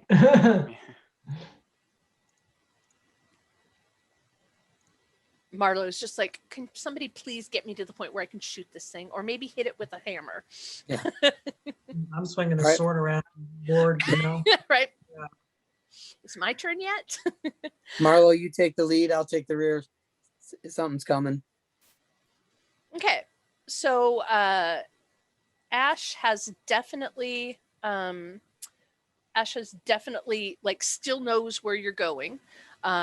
They just like, it's like they're in their backyard at this point. It's kind of amazing to watch them go from forgetful and stutter stepping where they're going to just like, oh yeah, no, it's totally up this way. And you continue on down the pathway. There is, you don't come across anything really remarkable. You find the landmarks on the map and that kind of thing. Up until a time where there is on the map, there's just a big blank space and there's an X in the center of it. And as you're coming up on it, you can hear the birds have started chirping back in the direction you were coming from, but there's none of them around you here, or none flying overhead or anything like that. And the closer you get to this X, the less you're seeing even of things like the little squirrel analogs or even insects and that sort of thing. It's just like as you're getting closer and closer to this X on the map, there's less and less things present in the hedge around you. Does anybody want to do anything else before you come up to the X? I guess just looking around to see where the screaming might be coming from. Okay. There was one very loud shriek when you were at the creek, the creek that went through, and you've heard it like a time or two since then. It's probably, I don't know, half an hour or so that you've been going through the woods since you left the creek, and you get you're just coming right up on where the X is, and something takes flight. So you can hear it like beating back the branches in the tree that it's launching out of, and something takes flight, and you start hearing this shriek again, but this time it's just like you're still in the tunnel of the hedge, and you can see that there's an opening where it's opening out ahead of you, and there's a very large tree right in the center, but you're not going to be able to actually see the sky much, because it's still canopying over you. You can see there is something up there that is, it's big enough that you can see it without any problem as it's circling, but it's hard to get a good gauge of how close it is, how close it's flying. So it's difficult to tell how big it is without that perspective to compare it to. I'd probably try to stick to the shadows. So you've essentially got this tunnel leading up to a clearing, something flying overhead in this clearing, and a big tree in the center of the clearing. How would you like to proceed? Cautiously. And this is the thing, every minute or so, it's giving out a frustrated sounding scream. It's like it can sense you down there, but it just can't see you quite yet. But it knows you're there and it doesn't like it. Can we see the hair repair where the No. X should be? No, No. you can see the tree, but how much of the tree, or you can see the lower trunk of the tree, but how much of the tree you can see is limited because you're looking out basically from this tunnel. So you can see Gotcha. that, but you can't see any. Start to see maybe the bottom of the foliage that forms the tree, but nothing specific from here. Yeah. All right, this is the deal. I'm gonna create a distraction. You all grab the fruit, and then we're gonna get out of here. Don't All be a right. hero. Too late for that. Born a hero. No one's gonna die here. I'm not planning on dying. I'm planning on living. Okay. As long as And that's the plan. I have no intention of going for the fruit. I'm going to cover Marlo. All right, so I have an ability that lets me direct a target's wrath to something else, including myself. Mm-hmm. So yeah, I want to do that. Okay. But I mean, our plan is, I think, sneak as close as we can get, and once it's clear this thing is coming for us, I'll direct its wrath towards me, and I'll take off running. Maybe Okay. 2 of you grab the fruit, and then maybe 2 of you, shoot this thing from the back. I also have that redirect wrath thing. Maybe if Okay. it gets too close to you, I could call it to me and we could play a little Let's pickle. ping pong. Ping pong it back. I- Let's ping pong, buddy. All right. Let's just be I'm like curious, Brooklyn, 1997. Yes. Would I know any like flying creature, any fey creatures that scream? That's a very good question. Let's take a look at that and see what an appropriate poll would be for that. Why don't you roll me either your intelligence or wits, whichever one is higher. And then how about, because we're in the hedge, how about occult? Yep, that's what I was Okay. thinking. So that's a 3. Okay. Would anyone else like to roll something Yep. along that line too? Please feel free to do so and hold up how many fingers you got in successes. Check your blessing and your curse and your talent to make sure you don't have anything appropriate.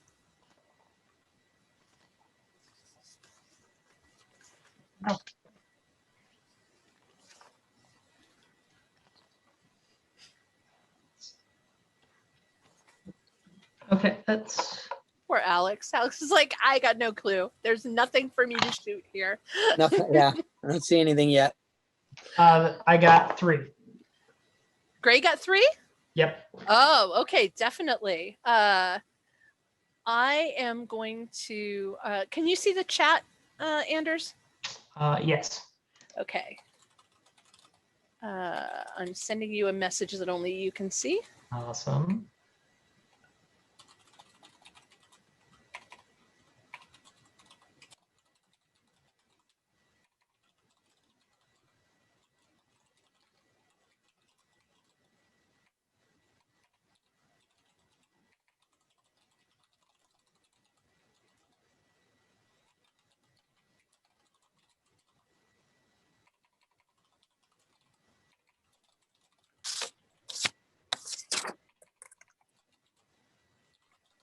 And then I started blasting. Leroy Jenkins.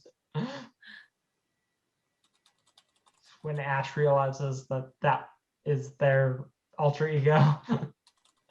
It's like you're the one end, you're the healer. Leroy Jenkins is your complete antithesis. Yeah. You're just Dang it, Leroy. oh my god, I can't believe you just went in there. Okay. Okay. So I've Oh, sent I something feel like to turkeys. Anders. So what exactly is your guys' game plan at this point? Are you trying to sneak up to the I don't think opening? we're You're going sneaking. in blazing? I think So Marlo's we going and sneak as blazing. close as we can get. Okay. Yeah. I'll give Gray a second to remember the things that he knew about the birds. Did anybody else get 2, 3 points on the? What were we rolling? I'm sorry, I missed Oh, that. that's okay. Either It was either intelligence or wits, depending upon whether you see your character more as a remembering on the fly or book learning kind of character. And then occult. Occult. Okay. Yeah. So let me know if you get anything other than a 0. I know Chad once again got a 0. Just 0. just a heads up, I'm pretty sure that those are Vile Strike. They're like harpies, and they will feed on your fear as well as your flesh. So yeah, don't get picked up, and because they will basically cook you and like hang you like a scarecrow. Mm. So Lovely. you say don't be afraid and then describe how we're going to die terribly. I mean, you don't have to be afraid. Knowledge, just use that to be if you know what you're facing, you shouldn't be as afraid of it. Just stick with the plan. Let's do this. We got 13 minutes. Perhaps I should try to grab the hairpin because, well, I'm high right now, and Oh, I wow. also am not afraid of anything. I have exposed myself to my deepest fears, and now they have no power over me. So I'll go, man. Brilliant. Brilliant. Okay, so Pax is gonna go for the hair Oh. hair. Yeah, same. I have a Kith talent that Uh-huh. allows me to not only 9 again on stealth or survival in outdoors areas, but I can spend a glamour to stealth roll and hide myself with foliage. So I'm gonna just try to like ghillie suit up and I'm just a bush, guys. Just a running bush. Sounds fantastic. Okay, so let's do this. Chad, Jeff, and I think Anders, if I remember right. No, maybe not Anders. We're going to basically charge into the clearing. Ash and Pax are going to head right for the tree and try to find the hair. Gray, what were you doing? I'm gonna try to creep along the side of the clearing. Okay, fantastic. Okay, so we're gonna do this. Let's start off with the 2 fighters. You're gonna charge into the clearing. We'll roll the initial conflict between you and the bird and tell you what you see, and then I'll kind of switch over to the other 3 of you for your actions, and then we'll just kind of flip-flop back and forth, and we'll make sure that everybody gets their turns in. Marlo and Alex, you guys go charging into the clearing. What you see, and stop me if I'm tally-hoing inaccurately, okay? So you guys go charging in out of the tunnel. It's after dark here. You guys had set it out and the sun was setting. It's after dark, but there's a fairly decent moon overhead, and there is no light pollution in this area. So you've got a fairly good idea of what's going on in the clearing. There's a tree there that is probably at its tallest, maybe 20 feet tall. It's not a huge tree, but it's like a good size apple, pear, cherry tree. And all around it, the brambles have been pushed back, probably maybe 2-person arm span in each direction. So it's maybe, I don't know, maybe 15 feet, 30 feet all the way across, 15 feet on a radius. And all along the brambles in this basically bowl of a clearing it looks like there's something draping across the brambles, like somebody's thrown tarps or hoses or something like that on the walls of the brambles that make this clearing. And you can see the same sort of thing hanging down. It looks like there's vines hanging down from the tree itself, some of them almost all the way to the ground. Looks for all the world in the kind of twilight darkness like someone's hung like water hoses or that kind of thing in the tree. And as you come closer, you realize that that's not hoses. That's that's innards. That's people, or what used to be people, or hobgoblins, or little rabbit looking things that have all just been torn apart and draped around on the bramble all around. The whole clearing has a nauseating aroma of death and rot and awful. But you are Tell me about it. steeled warriors. You know these things, and you charge into the clearing. Ahead, or about overhead, the vile shriek shrieks. Obviously, has laid eyes on you, and shrieks out. You know what it maybe is hoping is a "get the hell out of my territory" way, as it starts to descend. What do you guys do? I cast Fickle Fate on it. Oh, very nice, very nice. Fickle Fate, curse your target, but only once per hour or it backfires. Okay, spend a glamour. It just works.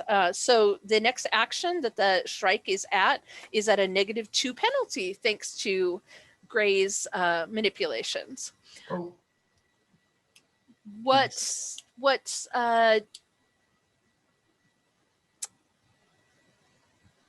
for goodness sakes, Alex and Marlo, what do you guys want to do? Are you going to attack at this point? Are you going to get to a good defensive position? What if? Go ahead, dude. I'll cast Goblins. Malignance. What's that word? Malignus? Malignant? Malignance. Goblins Malignance on it to target it, have it come at me, and I'll try and move away from Alex so Alex can get a good shot at it. Okay.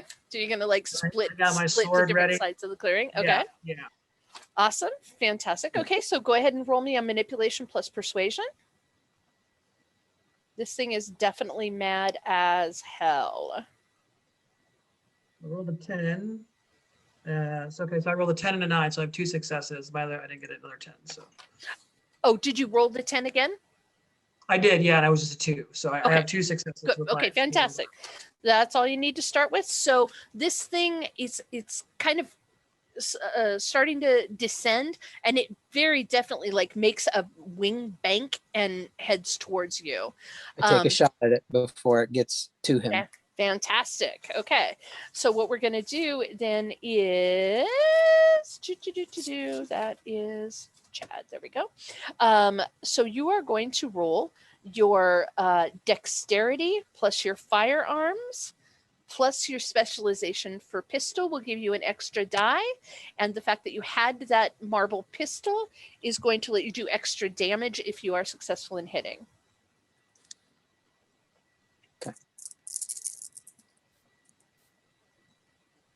Oh man, I'm glad I had a lot of dice. I got 1 success. Got 1 success? Yep. Okay, fantastic. And then, so I am going to do, okay, so you take off a shot. You at this point, you're really kind of just firing against the thing's shape against the twilight sky. But you obviously hit it. There's a little shriek of almost like a bottle rocket comes out of the tip of the marble pistol, and it makes like this little white sparkling thing all the way up into the sky, and it makes just like a tiny little miniature firework when it actually impacts the vile strike. And in that light, you can see, I mean, obviously it hit, and some feathers and effluvia and that kind of thing like fly off of its wing. But the worst part about the hit is that it lights up this vile streak when the firework hits, and you guys can see that it looks an awful lot like that.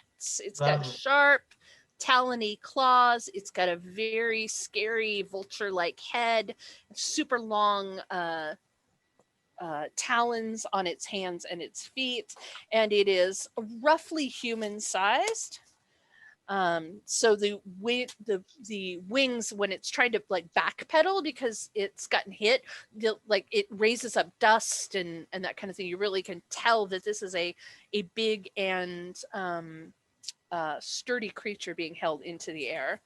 Gotcha. So Gray, you have taken an action. Marlo and Alex, you guys have taken an action. Pax and Ash, what are you guys going to do right now? You're going to look for the... Yeah. So doing my best to hide. Okay. I feel like now would be a good time to sense plants. Okay. Sense elements. Yeah. So precisely locate all plants within 30 yards, and I know, where they are and their shape. So I'm Yep. looking for something generally pear-shaped. Pear-shaped. This whole situation has gone a little This is pear-shaped. not pear-shaped. Fantastic. Okay, go ahead and do your manipulation plus weird. Wits plus wits. Oh, I'm sorry. Is it primordial voice or sense of elements that you're using? Sense element. Sense elements. plants. Okay, so it's wits plus weird. I'm sorry. I was looking Wits at last plus breath. weird. Last breath, Isaac. Wits. Okay. That's Plot twist, it looks trace. like Let's a see if I- honeydew melon. it said it looks like a pear. I want to go. With a pair. All right. Just one. I got an 8. Fantastic. Okay. So you definitely can tell there are, for the most part, what you've got in this area is just bramble. But there is that tree in the center is the Harapear tree, and you can sense that so the trunk goes up about 10 feet and then branches out into various branches with foliage and that kind of thing. And it's not too far up off of the first branch that you're able to see it off to the right. Hanging down, it's probably 12 feet or so off the ground. If you were 12 feet tall, you could probably reach up and pluck it. But yeah, you can definitely sense it. And it feels really unique. Like you would know that sometimes when you feel goblin fruit, they feel differently than other things. It's one of the factors when you're sensing things that you can kind of tell the difference between hedge plants and mundane plants and that kind of thing. And this, like, if a hedge plant glows, this thing sparkles. Hacks. I'm gonna need a boost. I can do that. Yeah. So are we have creeped over to the tree? Yeah, you guys can. Do you guys Okay. want to use this round to like move to the base of the tree? Fairly ignored because the Shrike is pretty busy at the moment. All right. Let me see what their health is. Got that. Okay. And you're a good person too, and you have a lot of good qualities. I want gifts as well. Okay, so what This are is you the last night, guys. We gotta. Yeah. I know. Right? Yeah. Yeah, what are you- Mario Big. What are you doing, Ash? I was hoping that Pax would boost me up the tree so I can try to grab the Harapear. Yeah. But we were Okay. both sneaking over to the tree. I sensed it, and we're trying to sneak. Mhm. over. I was trying to figure out if there was a catch that you were enacting by telling him he was nice. So No, because I asked him to give me a boost, so I thought I'd give him one back. oh, Merp, merp. okay, fantastic. Okay, so while you guys are getting into position under the tree, the Shrike is headed right for, which one of you was it focused at? It was at Me, you. Marlo. Okay, fantastic. So this human-sized harpy-looking thing comes dive bombing into the clearing directed at you. So we are going to roll. I'm going to roll. I'm going to roll Brawl Claws. Let's see, 5, 6, 7, 8. These things are pretty nasty. 9 for the claws. Okay, so it is going to come running or dive bombing down at you.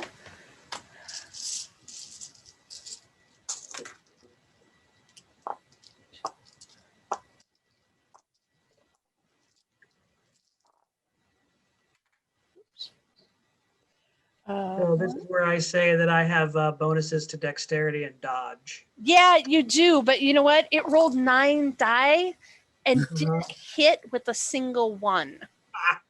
Dang. Lucky. Perfect. So much for my monster. So it comes down. Obviously, something must have been thrown off a little bit by the bullet wound that it took to the shoulder. It comes down. You can feel its claws to grasp the corner of your raiment that Portia gave you, and just slip off. Nice. It's so it's so close, but does not do any damage to you whatsoever. Oh, you know what they say, fate can be such a fickle bee. Exactly. Can I swing the sword at it? Yes, you can, definitely.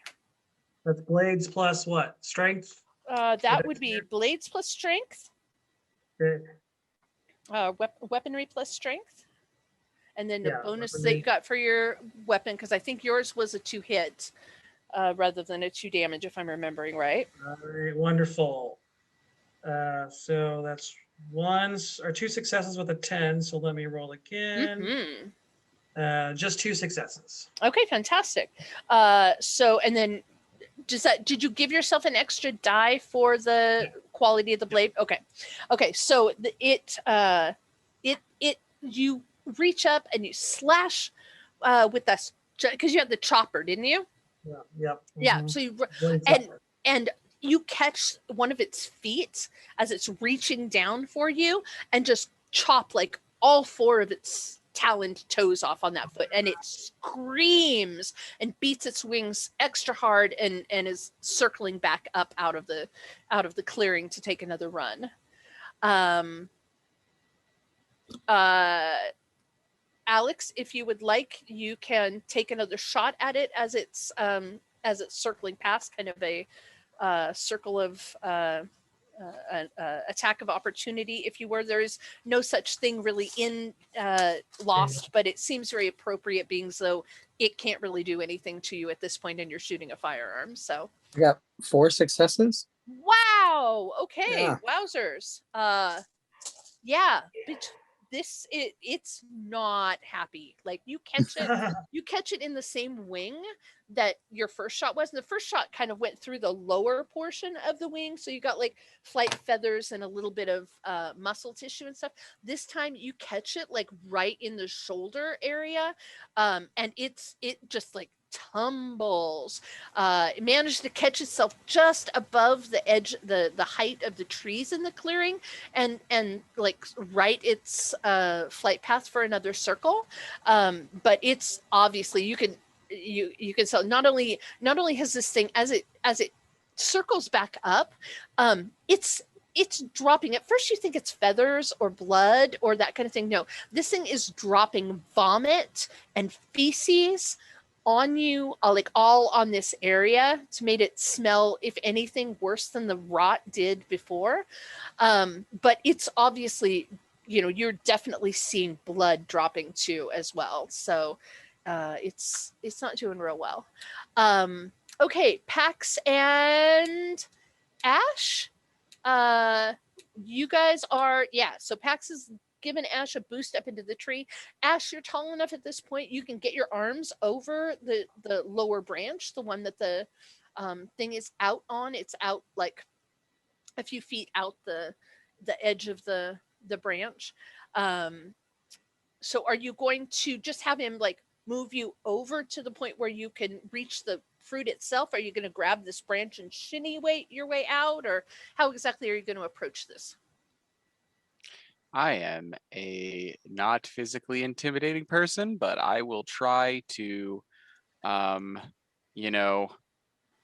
to hoist myself up and maybe shimmy. How thick is this branch? Just to kind of support my weight. Well, let's see. You are playing Ash. You're an elemental woodblood. You've got a really, really good feel for plant integrity, being so you're kind of wood-blooded yourself. And you can tell you're going to have to go, kind of cautiously, and it might bend down a little bit, but it's not going to snap off underneath you unless you do something dumb, or maybe Pax grabs your feet and pulls down on you or something. Not that he would ever do that. Alrighty, so do I have to roll anything to try to shimmy over to get the pair? Why don't you roll me a dexterity plus athletics? Add in anything appropriate that you might have. Dexterity 2, athletics 1. Let's see. Nope. Okay. No. Oh, 19. Woo. 19. Okay. So yeah, that's all you needed basically. So you get out and you can get your hand on the pear, and it's like a pear. It's not quite ripe yet, so it's not going to easily pull off the branch, but you can pull it off the branch. Not quite ripe. Yeah, it's not. I mean, like an overripe fruit will be much less connected to the tree and like plop into your hand. But this is, you have to tug a little bit to get it off there. Not quite right. What? Not quite right. Not quite right. Okay. Fighter gentlemen, are you going to do anything else yet? This thing is coming back down and it is heading for Alex again. So he is still the focus of its wrath. Towards Marlowe. Yeah. Hmm? I was heading towards Marlowe before. Oh, yes. I'm sorry. Marlowe. Yeah. I mean, I'll just ready my blade to strike again and dodge if I need to. Fantastic. In this game, it doesn't appear that there's a movement speed, correct? Like, you do have a speed, but we're working within such small areas that I'm just kind of hand waving it. You do, if you need to find out your speed, it is on the back page. I won't call for its attention just yet because I got 4 more bullets and it hasn't touched him. So there you go. Gray, what are you doing? I want to use Witch's Intuition. Witch's Intuition. Okay. There we go. Witch's Intuition. Learn one fear from the subjects are conscious. Okay, so give me a Wits plus Weird, and who are you using it on? On the Freak. The Shrike? Okay. Yep. And versus their Composure. And their Composure is, 2. That's okay. They got no successes. So did you get at least one success? Okay, fantastic. Let me see what the power of that does. Learn one fear from their subconscious. Okay, so at this point, the mind, the fear center that you're tapping into is just almost overridden with equal parts territoriality, like these things are in my territory, they are a threat, I must destroy them, and pain, fear of death, because it's been so badly injured. So that's kind of where you're riding right now, is that center ground of territoriality, fear of loss of territory, fear of intrusion with fear of death. Gotcha. Okay. Do I see that the hair pair has been retrieved? Oh, you can, unless Ash has been hiding it in some way. Okay. I wasn't sure if they were like behind the tree or something. Yeah, they're just up on a branch. Gotcha. Then in that case, I'll be like, hey, we should get out of here. It just doesn't want us in its space. Okay, fantastic. What are the rest of you guys going to do? is it time to take another shot at it? You definitely can. Okay. I rolled and I got an 8 and 2 10s, but when I re-rolled for the 10s, I didn't get anything useful. So I had 3 hits. That's still 3 successes. Okay. And it hits extra hard. Yeah, you knock this thing ass over tea kettle out of the sky. As it goes down, it is obviously dying shrieks at this point. It is unfurling every bit of vomit and blood and feces and grossness that it can on this area as it dies in midair and is just kind of spiraling with one of its wings completely decimated, until it hits the ground with just a sickening thump of a human-sized body landing from 30 feet up. And it continues to make little mewing, shrill, dying noises, but it's obviously not getting up at all. What would you guys like to do next? I start moving toward the door. Down. Get down. Try to not fall out of the tree. Why don't you, just for funsies, why don't you roll me a Dex plus Athletics to make sure that you don't do anything silly falling out of or exiting from the tree, Ash? Fun for you, yes. Yes! Yay! Let's see, Dex plus Athletics. All right. Well, I seem like the kind of storyteller that would have fun with your pain. Oh, That doesn't seem in line with Changeling at all. Two. Oh, fantastic. Yeah. Ash snags the tree off the branch, cradles it to their chest, starts inching back down off the tree, manages to kind of flip down like they're hanging from it from their knees like kids do on the playground, and Pax like reaches up to give them a hand, and they just like flip back down to their, they use that as a fulcrum point and like flip back down to the ground. They make it look really, really easy. Yeah. And so they have the what? Better than me in real life. What? All of us. Okay. So, Ash, you have the Hera pair clutched to your chest. There's the dying strike over off in the clearing.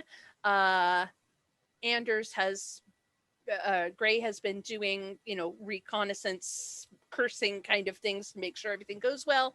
Are you guys going to, are you going to do anything before you take off, or are you just heading for the trail? I think I'm ready to go. Get out of here. Well, the trail is still gettable, right? Because it's going to shift. Yep. Yep, definitely. The longer you wait, the worse it gets. Fantastic. Okay. So you go. Who was it? Ash, was it also you that had the knowledge of the thing? Yeah. Yes, okay. The trail. Yep. And the map. Let's. Whoever would like to try to lead their way out of here, give me either an intelligence or wits plus occult. Figure in any appropriate specialties or that kind of thing that you guys have. You're just going to try and, at this point, you're trying to get back to the next step, like basically back to the canal or the creek. 1 success, got a 10. Okay.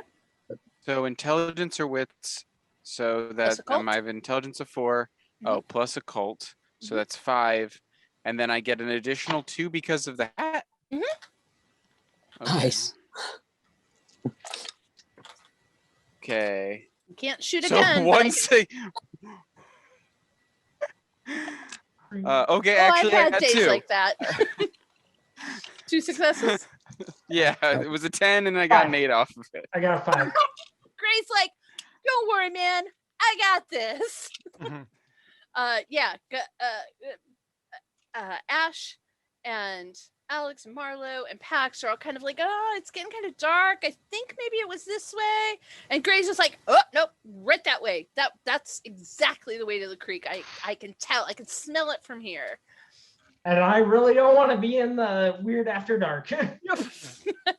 So if you guys end up following Gray, they're going to just take you right back to that canal.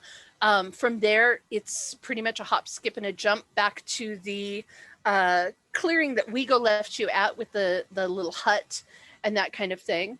And strangely enough, you hear a snoring sound coming from the hut.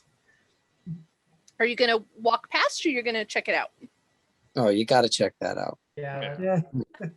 There is curled up in a blanket there is Wego. And he, when you guys approach, he like stirs up and he's like, Wego not sleeping. Wego doing reconnaissance. Oh, Melis- totally, buddy. Melusine said had to bring you back. Wego forgot, but Wego came back. So we go. Here you go. We go. You get fruit. Oh. Show him the pear. Oh, that's so cool.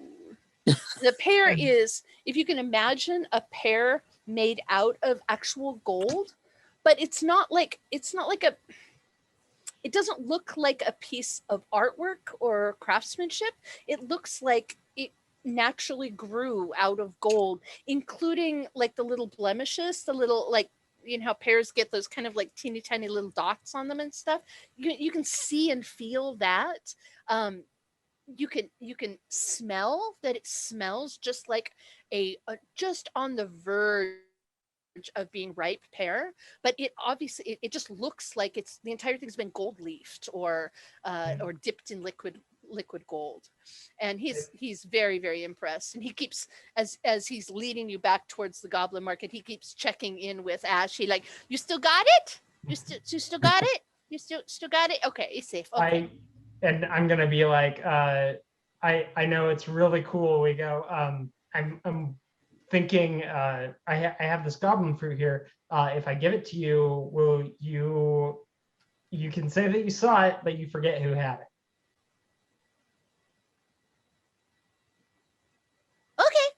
Okay. He munches the goblin fruit as you guys are going along. I don't know who had it, but I sure liked seeing that hair pear. That was pretty cool. We go best adventurer. But I can't remember who had it. You still got it? You got it? Okay. Can't remember who had it. Don't know. Wego thinks this is the height of humor. And he leads you back. You can start to see the glow from the goblin market before you actually arrive back to it. And as you turn the corner and can start seeing it, there are lots and lots of little lights strung up all over, but they're really weird because like some of them are like little flame candle lanterns attached to, you know, wires that run throughout the thing. Some of them are like torches that are attached to posts and that kind of thing. The most interesting ones move around a little bit, and as you get close, you can tell that they're actually like glowing photoluminescent bugs. Bioluminescent, yes. Like lightning bugs, but like about yay big, like clinging to the wiring, and every once in a while they'll move around a little bit. But the market is a little bit quieter at night than it is during the daytime, but it's obviously still going. You know, very few of the shops are closed up or anything at this point. Melusine is in her shop. Do you want to go there, or is there any place else you want to go first? I think shop seems like a good plan. No? Okay. She looks she looks so surprised when you guys show up. Her eyes just get like the size of dinner plates. And she's like mentally checking, like, okay, there were 5 of you. There's 5 of you. Okay, none of you seem to be injured.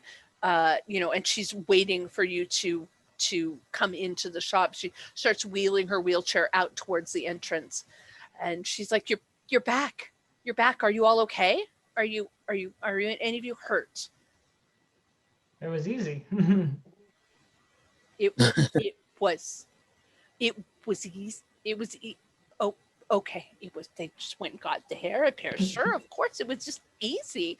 Why didn't I think of that? I mean, your friendship just means that much to us. You gentlemen are fantastic. Each and every one of you individuals, I owe you literally a life debt. Can I see it? She like welcomes you back into the shop itself and closes a little cloth curtain that goes in front of it. It's obviously designed more for privacy than it is for security because it's just cloth. But when you bring it out, because the shop itself is kind of covered on all sides and everything. There's just a couple little lanterns in here. It's almost twilighty inside the building. And when you bring the hair repair out, it kind of glows faintly. And she's speechless. And she turns and she goes to a little chest that she's got behind the table that she uses as a counter. She lifts the lid and she digs around it a little bit, and she sets some things to the side until there's 5 of them. And she flips a coin towards Wigo, who's still at like Ash's heels, just like wanting to see it again and again and again. And he looks at Melusine and says, but I see the hair repair, but I have no idea who had it. I don't know. And takes Melusine a second. She's like, but okay. Okay. Good dealing. Good negotiation. She flips a coin his direction and he takes off. And then she pulls out 5 little tokens, and she hands them out to you very solemnly. They're all on different sized pieces of string, and she hands them out to you as if she is the monarch handing out, the brass star. Or and when you look down at them, you'll notice that they're a token from Starbucks that have the little 2-tailed mermaid on it, which is called a Melusine. She says, these are my personal tokens. If you turn one of these into me, I will fulfill your favor. You have Thank you. have saved my granddaughter's life, and I can never repay that debt. And she holds out her hand for the pair.